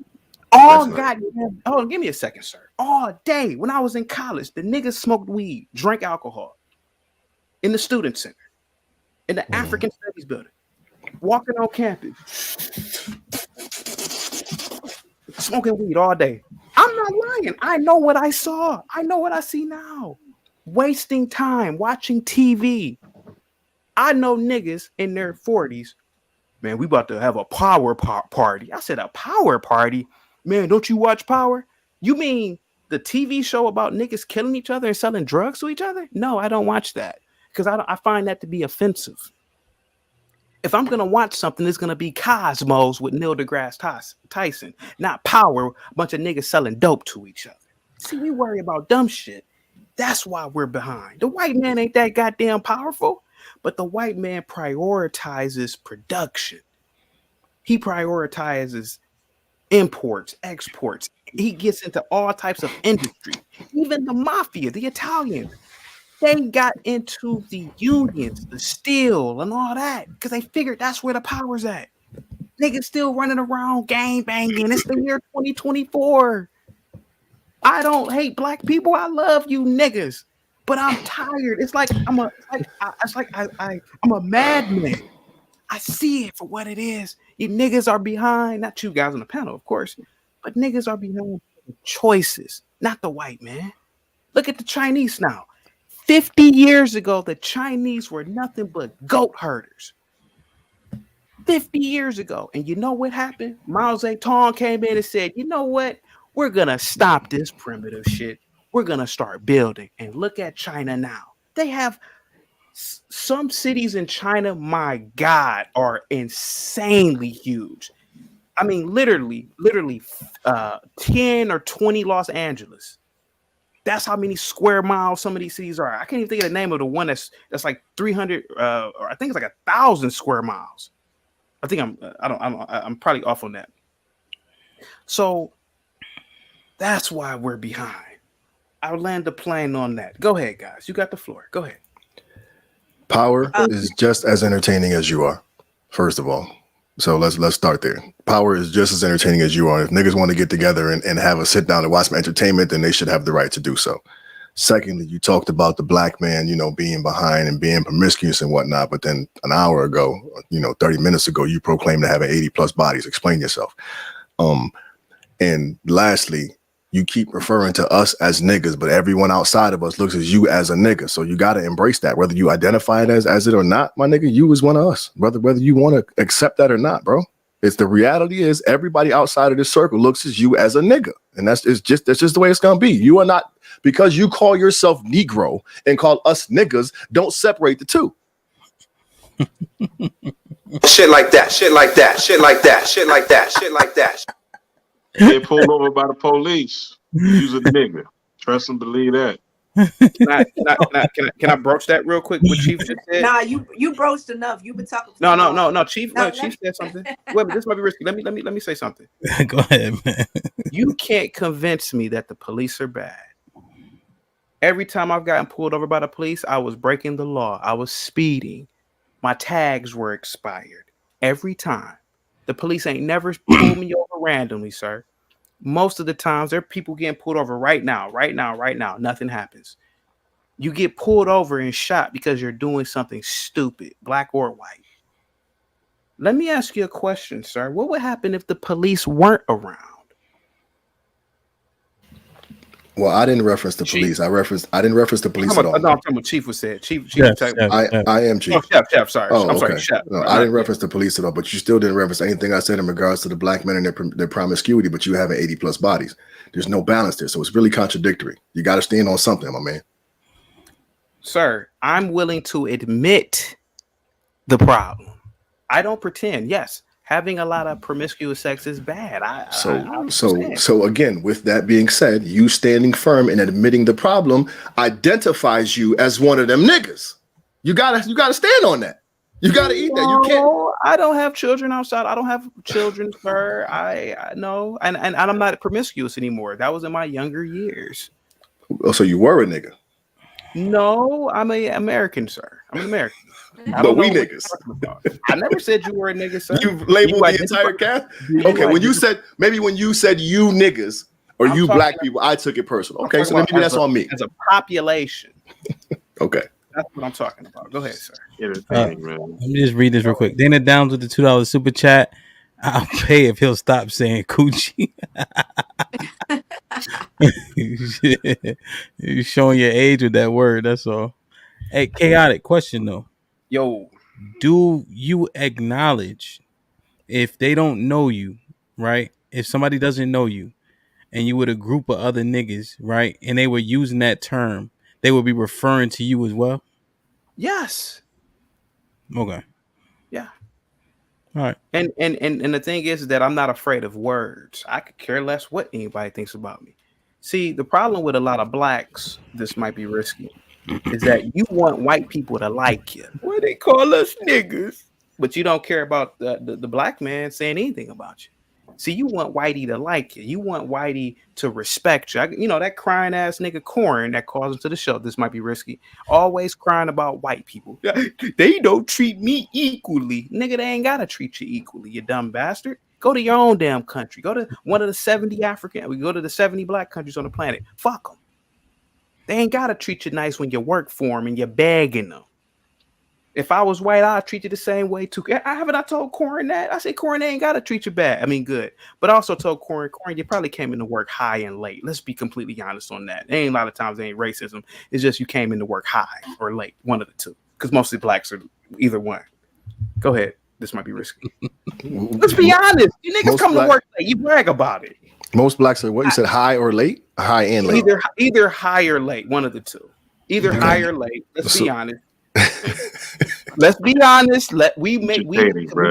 People joke. If nothing less is entertaining as fuck. Am I lying when people say CP time? Am I lying about that? They don't refer to white people. Yeah, that's not referring to going to work. Am I lying when black people make jokes about being late every goddamn where they go? Coming back from the lunch break late. Come on, man. Why are we capping? I mean, if it's to be fair, if it's a joke, that means it's an exaggeration of it. That's what makes it funny. But we're using your words. You know what I'm saying? These are the words you used. So I'm still just confused by you because you view yourself as an American. All right, you don't identify as a nigga, but you realize other folks would reference you as such. Words don't affect you because you're not trying to impress the white man, but you are thoroughly impressed by the white man to the point where you would disrespect the next batch of black children. Russell. This question was asked last night, but it wasn't broached. Of course, I'm impressed by the white man and his accomplishments. Look at his accomplishments. Look at his skyscrapers. Look at the goddamn space stations in orbit. Look at their technology. Look at their science. Of course. There ain't nothing wrong with admitting it. Because when people say, oh, well, black people are the greatest basketball players, nobody bats an eye. The white man has ushered in the computer age, sir. It's nothing wrong with admitting what these people are doing. Yes, I'm impressed by the white man, and so are you, sir. Show us your car right now. Who do you bank with? Do you bank with JP Morgan Chase? That was founded by white folk. And it's still ran by white people. Jamie Dimon is the CEO. That ain't no black dude that runs that bank. These people control stuff. Now, there are black banks. I named a whole bunch yesterday. But I bet none of you blacks on the panel, and I'm talking about personal, y'all don't bank with none of the banks that I'm talking about. None of the black banks. So, yes, I'm impressed by the white man. This man was building cathedrals 2,000 years ago in Europe. This man had aqueducts in Rome 5,000 years ago. Come on, man. Why are we capping? One of the whites' greatest accomplishments was conquering and killing black people all over the globe for centuries. Do you consider that an accomplishment that you over? Yes. Killing niggas for hundreds of years. First of all, you act like the white man was going there just killing people. The white man ushered in civilization, sir, at a high level. Most people on the planet were living like it was a goddamn Stone Age. They didn't get with it. They didn't get with the program. And sir, listen, we're all sitting over here in our 5-bedroom homes. Most of you Negroes got Mercedes and Maseratis outside, benefiting off the very same thing that you're talking about, what the white man did and his ancestors. You blacks in this country killed me. The wealthiest blacks on the country crying about white supremacy and how they conquered, but you're on the very same land that they took and conquered from the Native American. You're on the graveyards of your slaves and Native Americans right now. Go ahead. Boy, you're entertaining, boy. Are you not? Are you not? Are you not? I will say this, chaotic. And I think you live up to your name. I will say this. I think that there's one thing that you're forgetting, and that is a lot of what you speak to is the demographic, in my opinion, right? Like this black person that you speak of, these monkey children, the Shaniquas and all that shit. That's all a part of a certain demographic. But I think like you're not acknowledging that on even any job, black people are way more valuable than white people. They just appear to be more superior because of their positions in this country. Speaking back to supremacy, if I may, they're not better than they.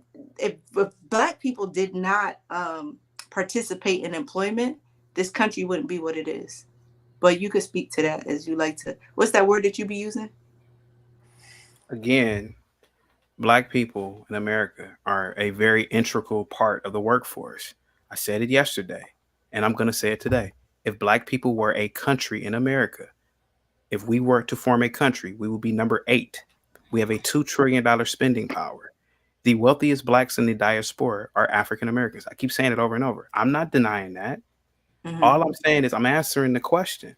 The question was, give me a second. The question was, are blacks at the bottom compared to other races of men, black men? And yes, they are. We are. And I'm going to say we. Yes, we are. I'm going to identify. We are. But it's because of choices. But yes, black people are reign supreme in America over other blacks. Oh, okay. So you and your Kanye.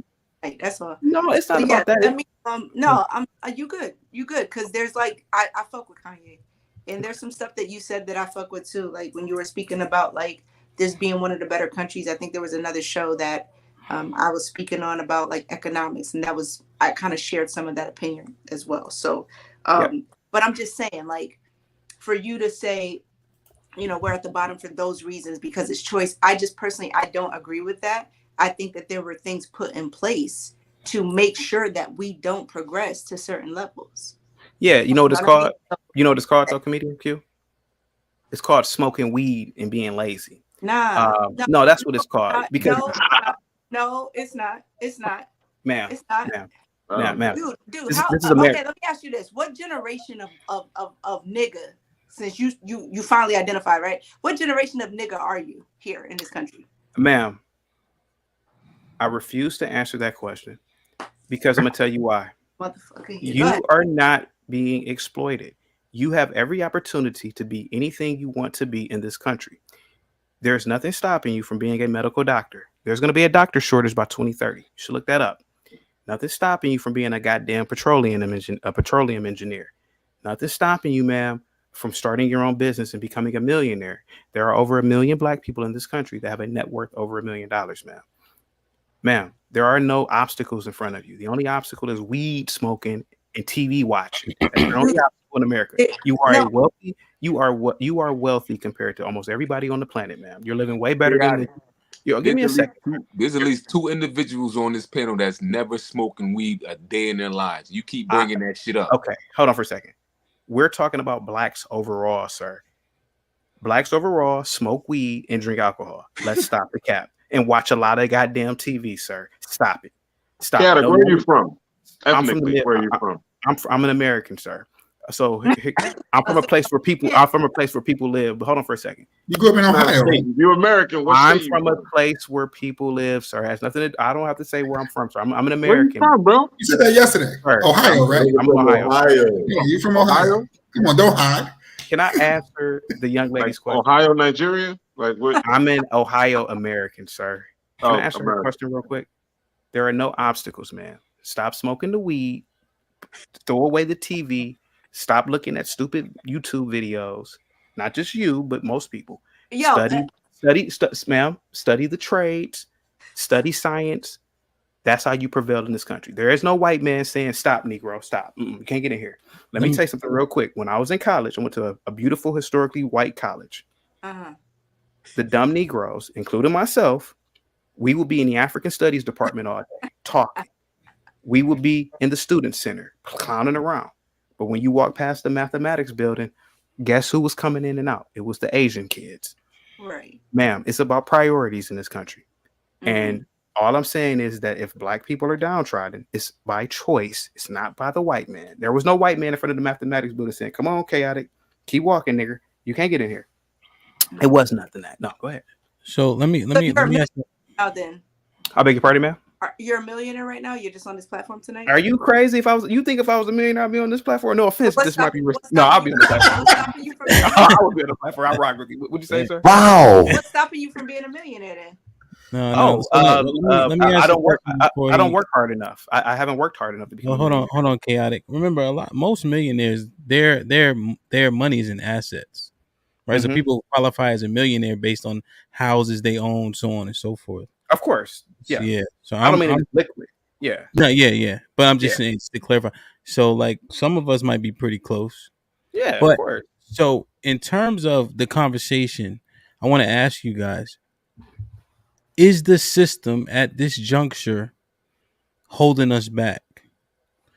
One thing we always talk about in our culture is how we persevered through slavery and Jim Crow and everything else, right? We always talk about our strength, right, to persevere and get through these things. So my question is, are we still being held back? And why aren't we persevering now, if that's the case? And I'm just asking because I want to get you guys' point of view, because Chaotic gave his. He said we can overcome. We're not being held back now. We have the wrong priorities. So I don't want to convolute my question, but you guys understand what I'm asking? Yeah, I don't think we're being held back.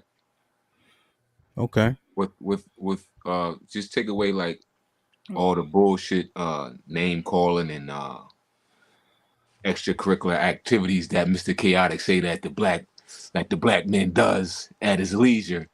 I would say that I agree with him when he starts talking sensible, saying that we got to do more research, learning, reading, gathering more information, to get to the places that we want to be, in life, to be more,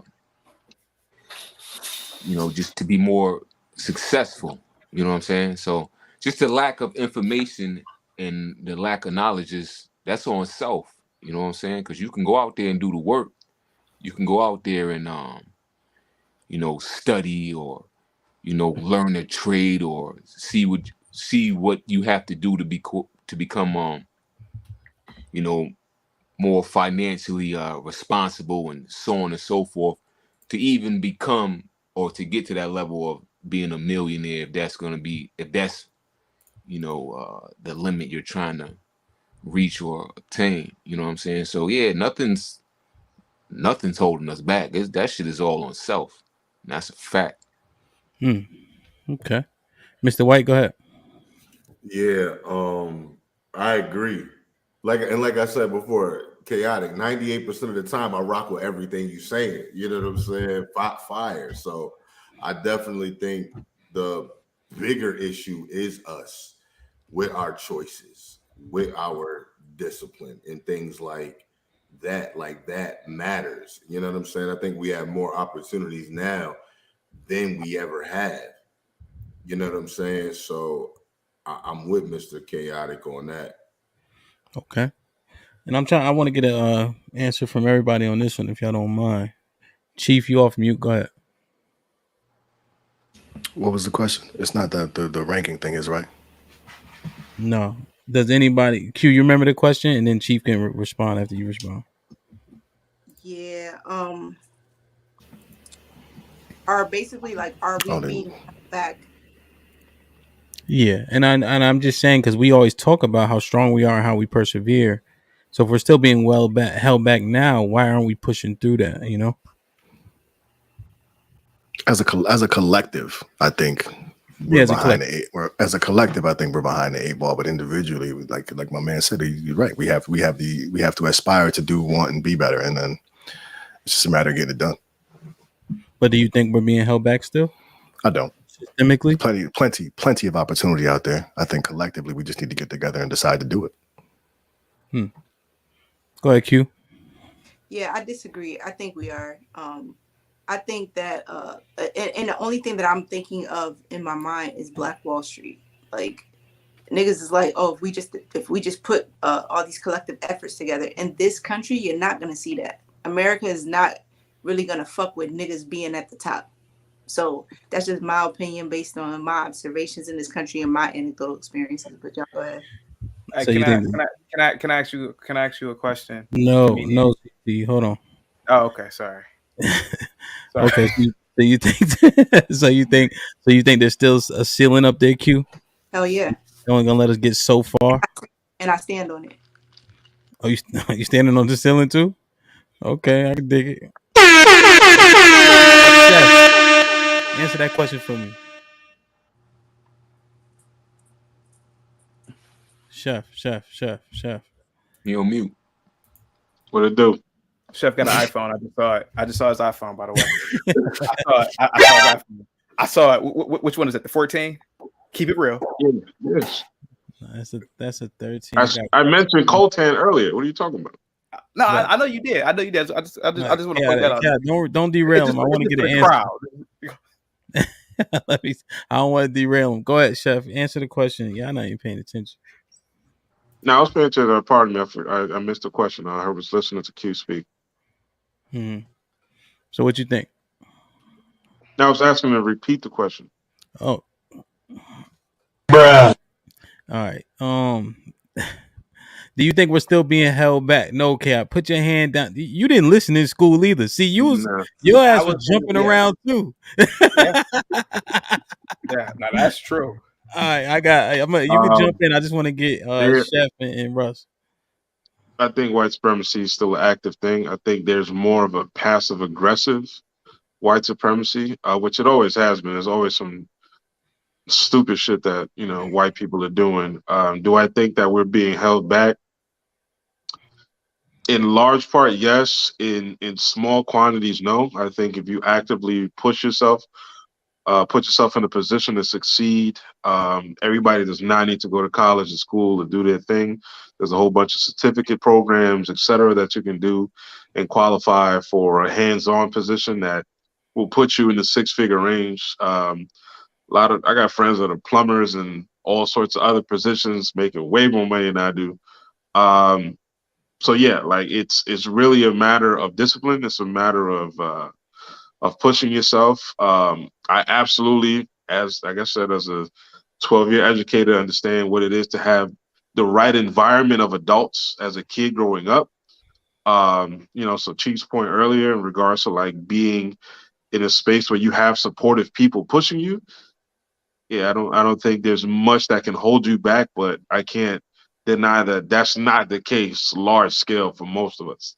So in a silo, if you have those very small things but very significant things, there's nothing holding Black people back. Lastly, Russ, and let me just get this real quick.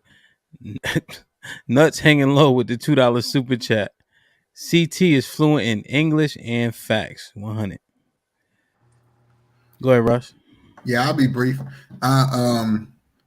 You can be whatever you want to be in America. You can be whatever you want to be.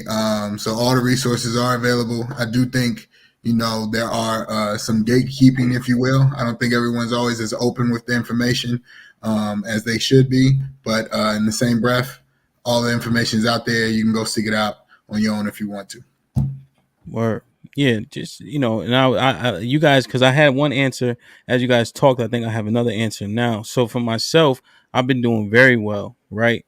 But I still have to have those conversations regarding my delivery and tone, right, to particular people. And they'll be telling me, hey, I'll be a C person or an executive soon, right? But there's not that many people above me, maybe 2, right? But I have to do certain things, right, because of how I may come across. But I'm also the most learned in terms of my industry at my company. It's only 1,000 people, right? But somebody got to be the best. But I'm still kind of fighting through some of these hoops of, right, how I look, my tone, so on and so forth. And all the C people don't look like me. So I think maybe the gatekeeping, some of those smaller things that we still got to wrestle with. But I think that we can be doing much better than what we are, certainly with proper application and I think different principles and standards. So I appreciate that information y'all gave me. CT, what did you want to kick? Oh, can I ask you a question?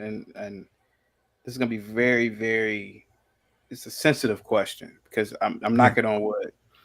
You call them conclaves, right? Yeah. Okay. When you're at conclave, are you ever worried that the white boogeyman is gonna figure out like, oh man, there's a lot of these blacks here who are highly educated. They're in all types of industry. They're all gathered here. It'll be the perfect opportunity to get rid of them in mass. Do you ever think about that when you're at conclave? No, I never had that thought. My founders were at an Ivy League over 100 years ago, 1906. Over 100 years ago. How come nobody massacred them? Not just that, the first architect that was black in New York was one of my founders, Vertner Wilson Tandy. That's funny. Black people have had black medical organizations, black engineering organizations, all types of organizations that go back over 100 years. How come nobody's ever killed them?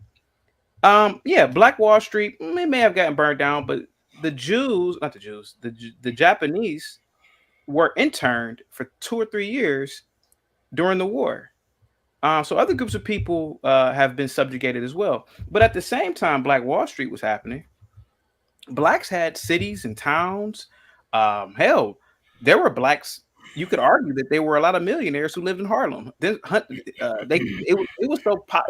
blacks were so successful in Harlem, they referred to it as Harlem Renaissance because there were blacks were the leaders in art, high society, business, etc. And you may have had a little dope dealers there too. Every community needs that, and I get that too because sometimes startup businesses happen because it's So you could argue that some of the first dope dealers and money runners were in those communities. Nobody ever killed them.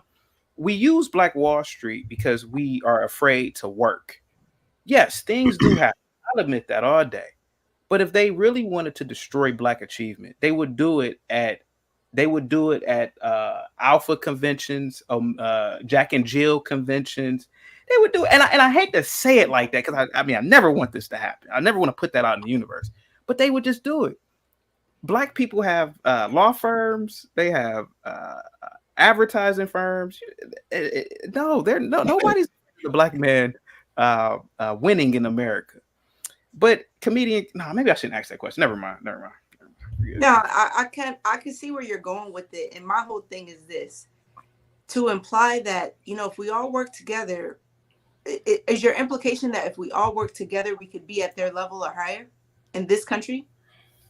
No, my implication is if we stop smoking weed and watching TV, we could be at their level. We ain't got to work together. Black people, listen, we ain't never got to get along and work together. It's just that we listen, and I'm not trolling.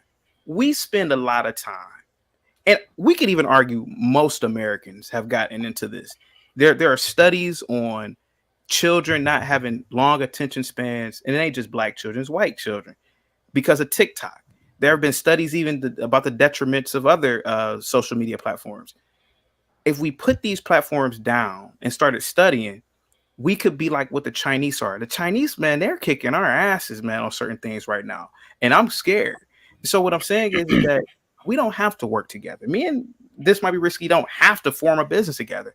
It's just that maybe he can form a business. I can form a business. We all can form a business and just do business with each other.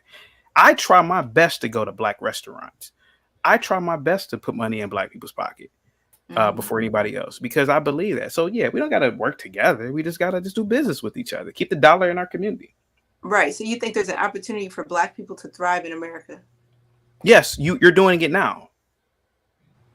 No, I'm saying no, but hold on a second. Okay. We are all on the panel doing it now. Hold on a second. This might be risky. I don't want to be personal, right? But I have to be. How many bedrooms do you have, sir? 5. Yeah.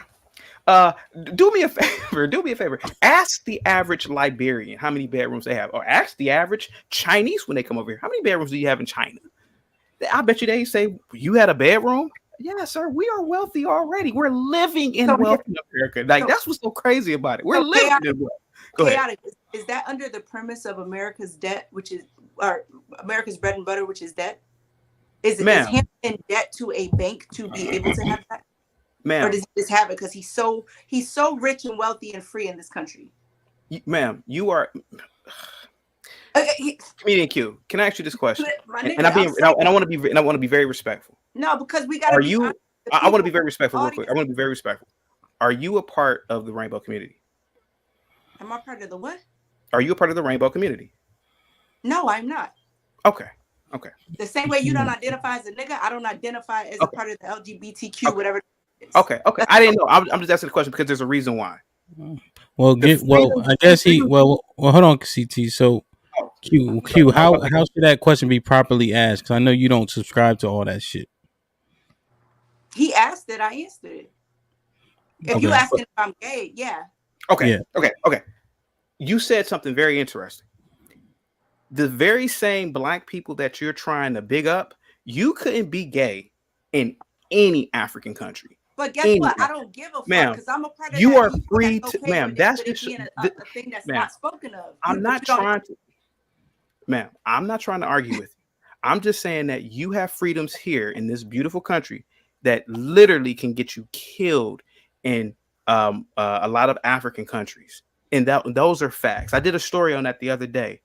In Uganda, I did a story on Uganda has the worst LGBT crime law on the planet. You can die just by mentioning it. So, ma'am, you are absolutely free here. You're not free in those black countries, ma'am. There are countries on the planet. If you speak out against the government, Malaysia, their goddamn king right now lives in Germany. But if you say anything about this man, you will be in prison for 15 years. You can look this up. Is it Malaysia or is it Indonesia? I can't remember which one it is, but you can't say nothing about that king and his family. They will imprison you. How you tried to take something personal from my life to not answer the fucking question I asked. Ma'am, I asked you, is Hamp having them bedrooms under the bread and butter of America, which is debt? Ma'am, this debt is the reason why, debt or no debt, is the reason why you're not speaking German, is the reason why you're not speaking Chinese, is the reason why you're not speaking. So it's not a yes or no, my nigga. Like, what the fuck are you saying? Ma'am, obviously debt is bad, but it has nothing to, our national debt has nothing to do with you, ma'am. You still have your lights on, you still have your car, you still are able to get on YouTube. Our national debt, all forms of debt, my nigga. Ma'am, so I'm saying, like, you gotta, if you don't want to be in national debt, ma'am, go move to Niger. Cover that shit, my ma'am. Nigga. Like, I'm saying, you're not answering my question though. It's a yes or no. Ma'am, the national debt has nothing to do with you personally, ma'am. Right now, at this very moment, you are living wealthier than almost every human being on the planet, ma'am. There are Ukrainians right now getting their faces blown off because of a stupid proxy war, a border war. Ma'am, you're living in the lap of luxury. It's shameful that I get on this panel and we speak out against America. We speak out against freedoms here. It's absolutely shameful. Not just this panel, but most panels. I'm pro-American, man. I'd rather be here than any other place on the planet. And you are absolutely free here, man. Make them stand on something, man. She's questioning. She did. She's questioning. She's questioning freedom itself. And you can't answer it. I did answer it. The answer is the fact that you are doing what you're doing now. You said that you are a gay. Let's say you said that you are a gay person, right? You are the average. I'm not trying to read through your fucking parables and your bullshit. Is it a yes or no? Does Hamp live free because of debt? He had them bedrooms because of debt, or is it just because this country is so great that he's just able to have that? So if we just let me just answer. So Q, I think you look at his debt is always negative, right? It depends what you invested in, right? Because you can say you can say debt, or you can say invest, right? And so you also have equity. So now, in terms of this property specifically, if I sell it now, I'll be in the green, right? So I would pay off what you're saying debt, and then I would get some money in return because of how much equity in the property. So it depends. Now, if I bought a car for $200,000, maybe that would be looked at more as debt. So it just depends on. In your life, to answer that question, do you have any debt? What, in terms of like the house? No, there's equity. Any part of any purchase. I'm going to answer your question, but understand that's a different question when we first referenced the house. That's all I'm saying. Right. Do you have any debt? Yeah. Okay. That's my point. This nigga acting like America is such a fucking great country that we just have shit because we're so much more privileged than everybody else. I'm not saying economically we suffering like other places. What I'm saying is it's coming with a price, my nigga. They don't give a fuck about us in this country. Well, think about this. Be at that level. Think about hold on, Q. So think about this. So my debt would be that I have a few student loans, but that is also that has having a degree has also propelled me to be more successful. So that's an investment, right? But I do owe somebody money. So, but just at the baseline, it's a debt, but it makes sense to have because I've been better off in the future. This is my Bruce. Can I ask you a question, sir? I just want to ask you one question. Go ahead. Would you rather be, and I'm not saying this, but you're a Q, so I don't know if you graduated, but would you rather be 100? I know you graduated. I saw your LinkedIn. Wow. Would Chef you rather be too, by the way? I kind of figured. Would you rather be $100,000 in debt in America or living in a rural part of Niger? Not Nigeria, but Niger. Just living off the land in Niger with debt free. Okay, I thought so. Niger, right? No way. Niger, yes. No, they're still riding donkeys and carriages there too. By the way, Niger is a new country too. Niger's only been around for like 70 years or something. At that, it looks like biblical times over there. Yeah. No, I would rather owe $100,000. Yeah, I thought so. Comedian Q, can I ask you a question? Are you in Niger right now? Are you driving? Are you riding a donkey? No, I'm or not. Are you riding have you visited any prisons or jails lately? Ma'am, I just said I worked in law enforcement. Great as black, right? Or has the opportunity to, right?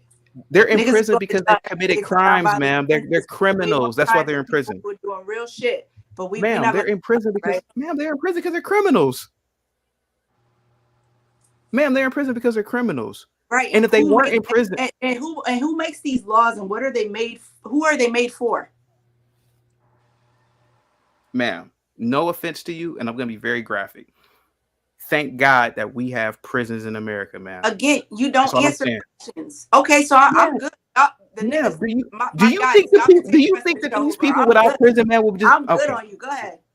Ma'am, we have prisons because a lot of human beings are animals and they need to be in prison. I've met black men and white men who say, if it wasn't for prison, I would be fucked up out here. Prison helped me. It helped me a lot. I needed to be there because they knew that they were animals. Yes, ma'am. You need prisons, ma'am. You think people are nice? You think people are just running around green pastures? Hey, we're just running around chasing butterflies because no. Some human beings are just absolutely evil and need to be in the penitentiary.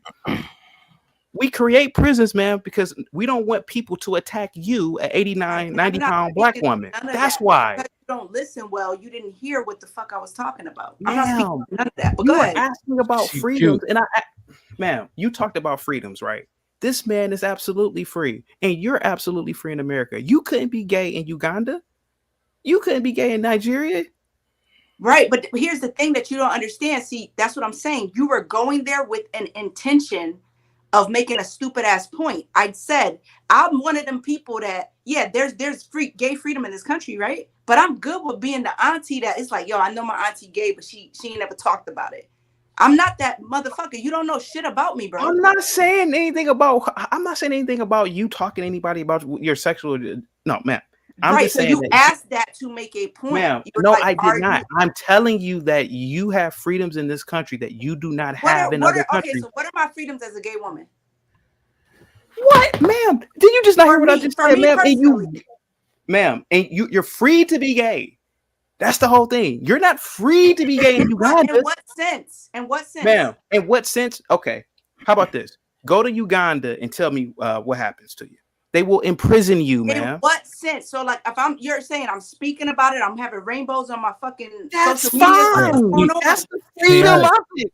But I'm not on that shit. She doesn't do that, so she's not flamboyant with it. So she's saying that she wouldn't be affected in Uganda because she wouldn't be wearing it on her back. Is what her sentiment is. Ma'am, somebody can look at you and tell you're gay. What are you talking about? You wear it because of my image today. Ma'am, yes. Have you seen any other? Ma'am, do you know how women in Uganda look? They don't look like you. They don't even look like anybody on the panel here, even the men. It's a Okay, look to so it. say I take the shades off and I take the hat off, right? Ma'am, Like I'm saying, let me what tell the you fuck something are real you quick, saying, ma'am. Ma'am, listen to me. Please listen to me. Nobody on the panel looks like this. But if somebody had a thin nose and like an oval shaped head 30 years ago in Rwanda, they would have got hacked to death because they would have thought that person was a Tootsie, ma'am. People have So certain. that has nothing to do with the gay freedoms in America and me Ma'am, being gay. you You're talking about talked image about, now. ma'am, You you move the talked about goalposts more than the freedom. bitches that we be having on the show. Ma'am, do you think that you can No walk around you? disrespect to my sisters. I'm calling y'all bitches because I love you. But I'm just saying, Oh you're my God. you're moving the goalposts more than any female that Ma'am, we have on our show. What are you talking about? So, ma'am, you were talking about freedoms in what? America. Sorry about that. But I can give Let a me fuck just- about gay freedoms. I don't stand behind that shit. I love the gay people in this country. I fuck with that. Like, I'll go to a gay pride and love on everybody there. But that's not my shit. Yeah, Q. But what it is in other countries, the reason why the Rwanda example is so valid, because assumptions based on looks, people would deal with the penalties of them. So if you could change your look, your gait, your walk, your decorum, you might be okay. But you would have to do all that in Uganda, while over here you don't have to. Right, but that's the thing is when in Rome, do as the Romans do. Again, another thing he doesn't understand about me. I'm not on no type of, I gotta have this masculine energy, and when I go anywhere, I'm this and I'm that. Like, I'm not on that bullshit. Okay. I'm not fucking. You don't know shit about me, bro. I again, I'm gonna go to another country and intentionally try to get. I guess there's some miscommunication because that just makes sense. This might be risky. There's some miscommunication on my part. Maybe I didn't explain myself She was right. just saying she would be fine. She would still have her orientation, but she would make sure she looked up. And understand I'm a female. Yeah, like she's saying she would go over there and look the part. But this might be risky. Isn't that evidence in itself that she is not free in that country compared to this country? She could dress and do whatever she wants to do here. But isn't that crazy when you say, "Oh, well, do as in Rome in another country"? Yeah, because you have to do as in Rome in Uganda. But like how you in here you can walk outside. How you talk on this show. Here you could dress up as a goddamn dinosaur and walk outside. People might think you're crazy, man. You could do what you want to do here. That's the difference. That's the freedoms here. It's not. It's not, because if you went out, like to Adrian's point, if you went out in the streets and here in America talking how you talking around niggas, you would get stomped on. That's not fucking freedom. You're gonna get dealt with. That's ma'am. Okay, ma'am. There's a difference between niggas and the government. The government of Uganda can legally kill gay people. The government of America cannot legally kill. But again, who's making that known? You're talking about making niggas. that known. Who's making that known? You're talking to me. This might be risky. We gotta do okay. Can we do this one at a time? This might be risky. Yeah, hold on. Both of y'all chill for a second. All right, just 1 second. All right. So Q. So she's talking about pure decorum, though, right? So she's saying that your decorum would change just like hers would change in Uganda, because if you went to a project and you know that the people out there are foolish and they didn't like if you said the kids are monkeys, we probably would refrain and act in a different manner because of the potential penalty, even if it's not the government that can put you in asylum. So I think both of the points, she's making that same kind of point type thing. No, she's not. I am. No, can I speak to this? No, let me speak first. She's not making that point. There's a difference between government and people or vigilante. Yes. The difference is that I can be free legally here to do pretty much anything in America. She cannot be free to be gay in Uganda. Right, and I don't give a fuck about give me a second. in America. No, ma'am. Per the government in Uganda can literally imprison you. The government in America cannot imprison me for talking. That's the difference. Yeah. Now, can some Negroes or some people stump me out? Sure. Why not? But the fact is that the government cannot arrest me and put me on trial for talking. Yeah. The implication is. Yeah, that's what I was saying. It's freedoms here that we don't have in other countries. That's what I was saying. Yeah. Yeah. And she's just saying that she would make sure she did. Put myself in harm's way no different than go put yourself in harm's way going to a hood But calling up random kids yeah. monkeys. But ma'am, I'm legally okay. Per the Constitution that the beautiful white founders crafted, I am legal. I have all legal right to talk. You, as a gay woman, cannot be in Uganda being gay. Yes, you can be in the shadows, but the government can literally arrest you and put you on trial. That is the difference. You have freedoms in this country that you just don't have in other countries. There are freedoms that religious people here have that they don't have in other countries. Ma'am, go to the northern part of Nigeria as a Christian and see what happens to you, ma'am. You're speaking to some shit that's like, oh, I seen you on this platform today, and I'm just gonna say this shit today because I was getting this gay vibe from you because you was really giving me the energy, and then when you answer, ma'am, it's not a gay vibe. That's what you are. You, man, so that's where you going off of. That's really what you going off. Okay, how about this? Let's change the subject, man. Let's It has nothing to do with me being in this gay pride shit. Forget it. I'm sorry. I should never. We going in circles. We going in circles with it. I think we missing each other. I understand what both of you guys are saying, which is good. Question. All right. I'm gonna ask this question. I just want to know, would anybody, and we've traveled, I've been to a decent amount of places. Me personally, and you guys know my belief system, I still would much rather be here. Just based on what I know than other countries. Bub, what say you? Absolutely. I'd rather be here too. Chef? 1,000,000%. Yeah. I'm open to the idea of moving somewhere else, just knowing what geopolitics are right now. Like Texas, right? Yeah, definitely. I would have that on my list amongst a couple other countries. Yeah, exactly. Outside of the U.S., but yeah. Yeah.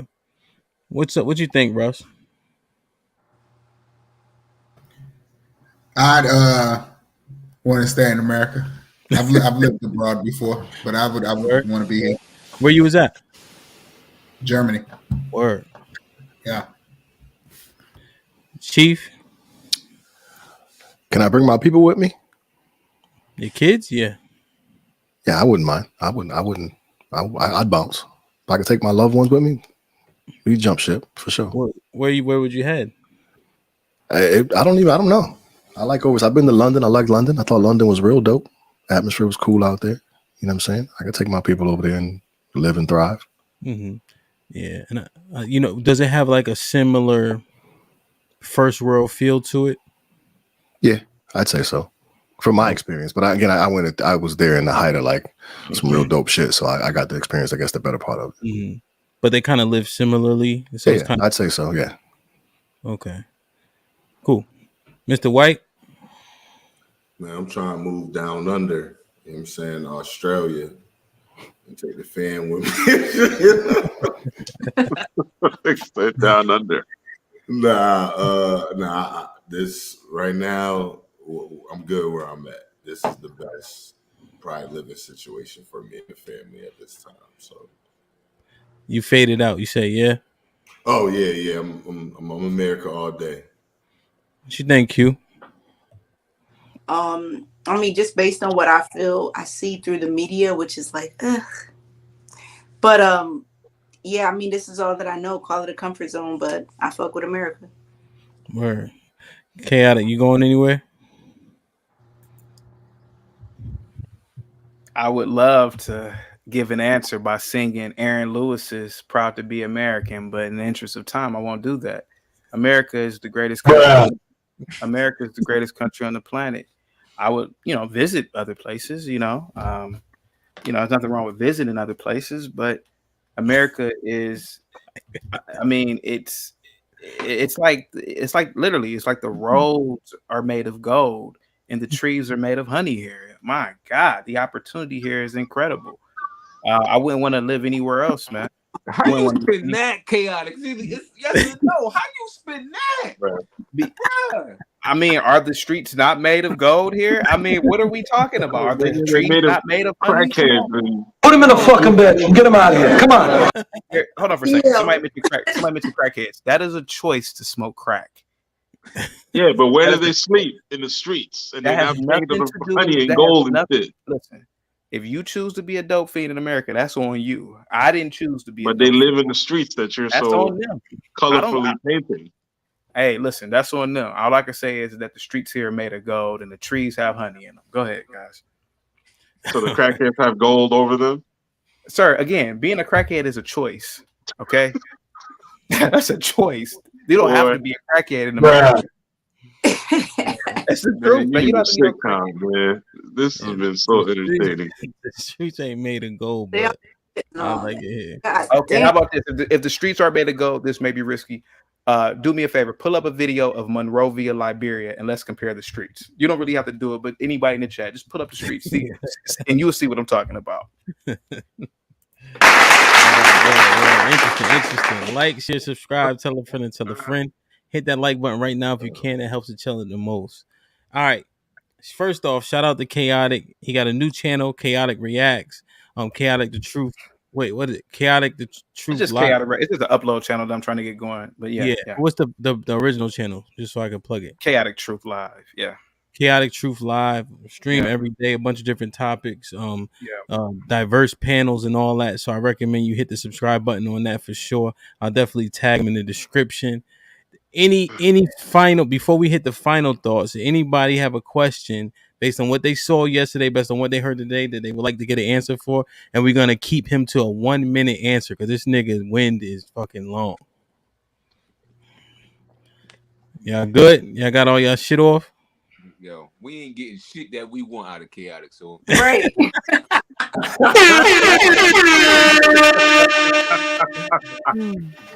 Oh man. Yo, man. Yo, it's ill because I understand when he's answering now. To be fair, I probably go on the panel maybe like 3 times a week, Chaotic, maybe about 3 times a week. Yeah, I'm accustomed to hearing him, so how he be answering, I can understand what he's saying. But yeah, man, that you wasting talent in Ohio, motherfucker. You need to go to Hollywood or Atlanta. Word. All right, well, I don't really fuck with Jerry Springer, but I do like one of his constructs.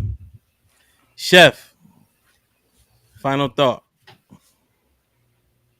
I think my brother Chaotic is from a place not Ohio, but where they sound like this, and I think he is hiding his true African self. As much as he loves America, something about that hairline tells me he is from a place where they talk like this. And things are very chaotic there, so I understand that, man. But otherwise, peace and love from Chaotic's true land, Africa.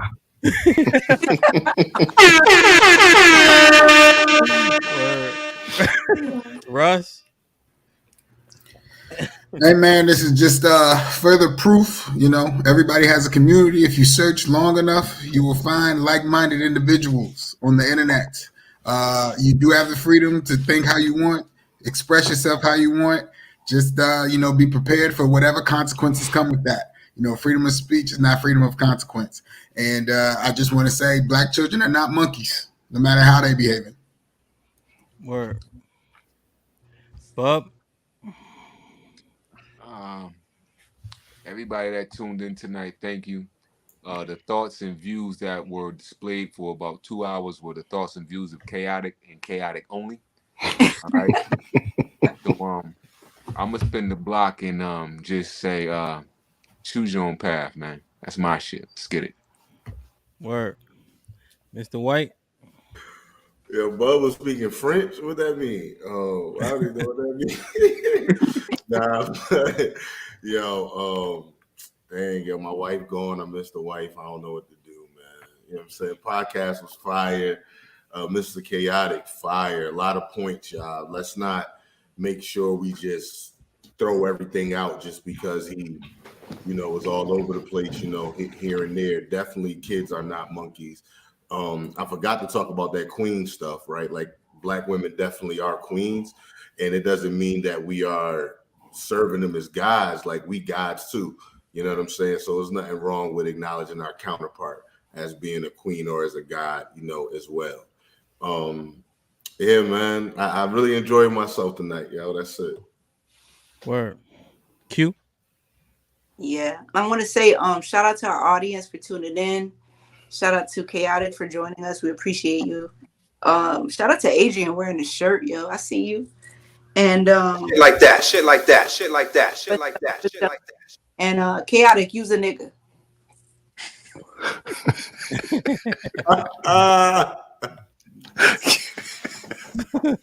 I love Q. Chief.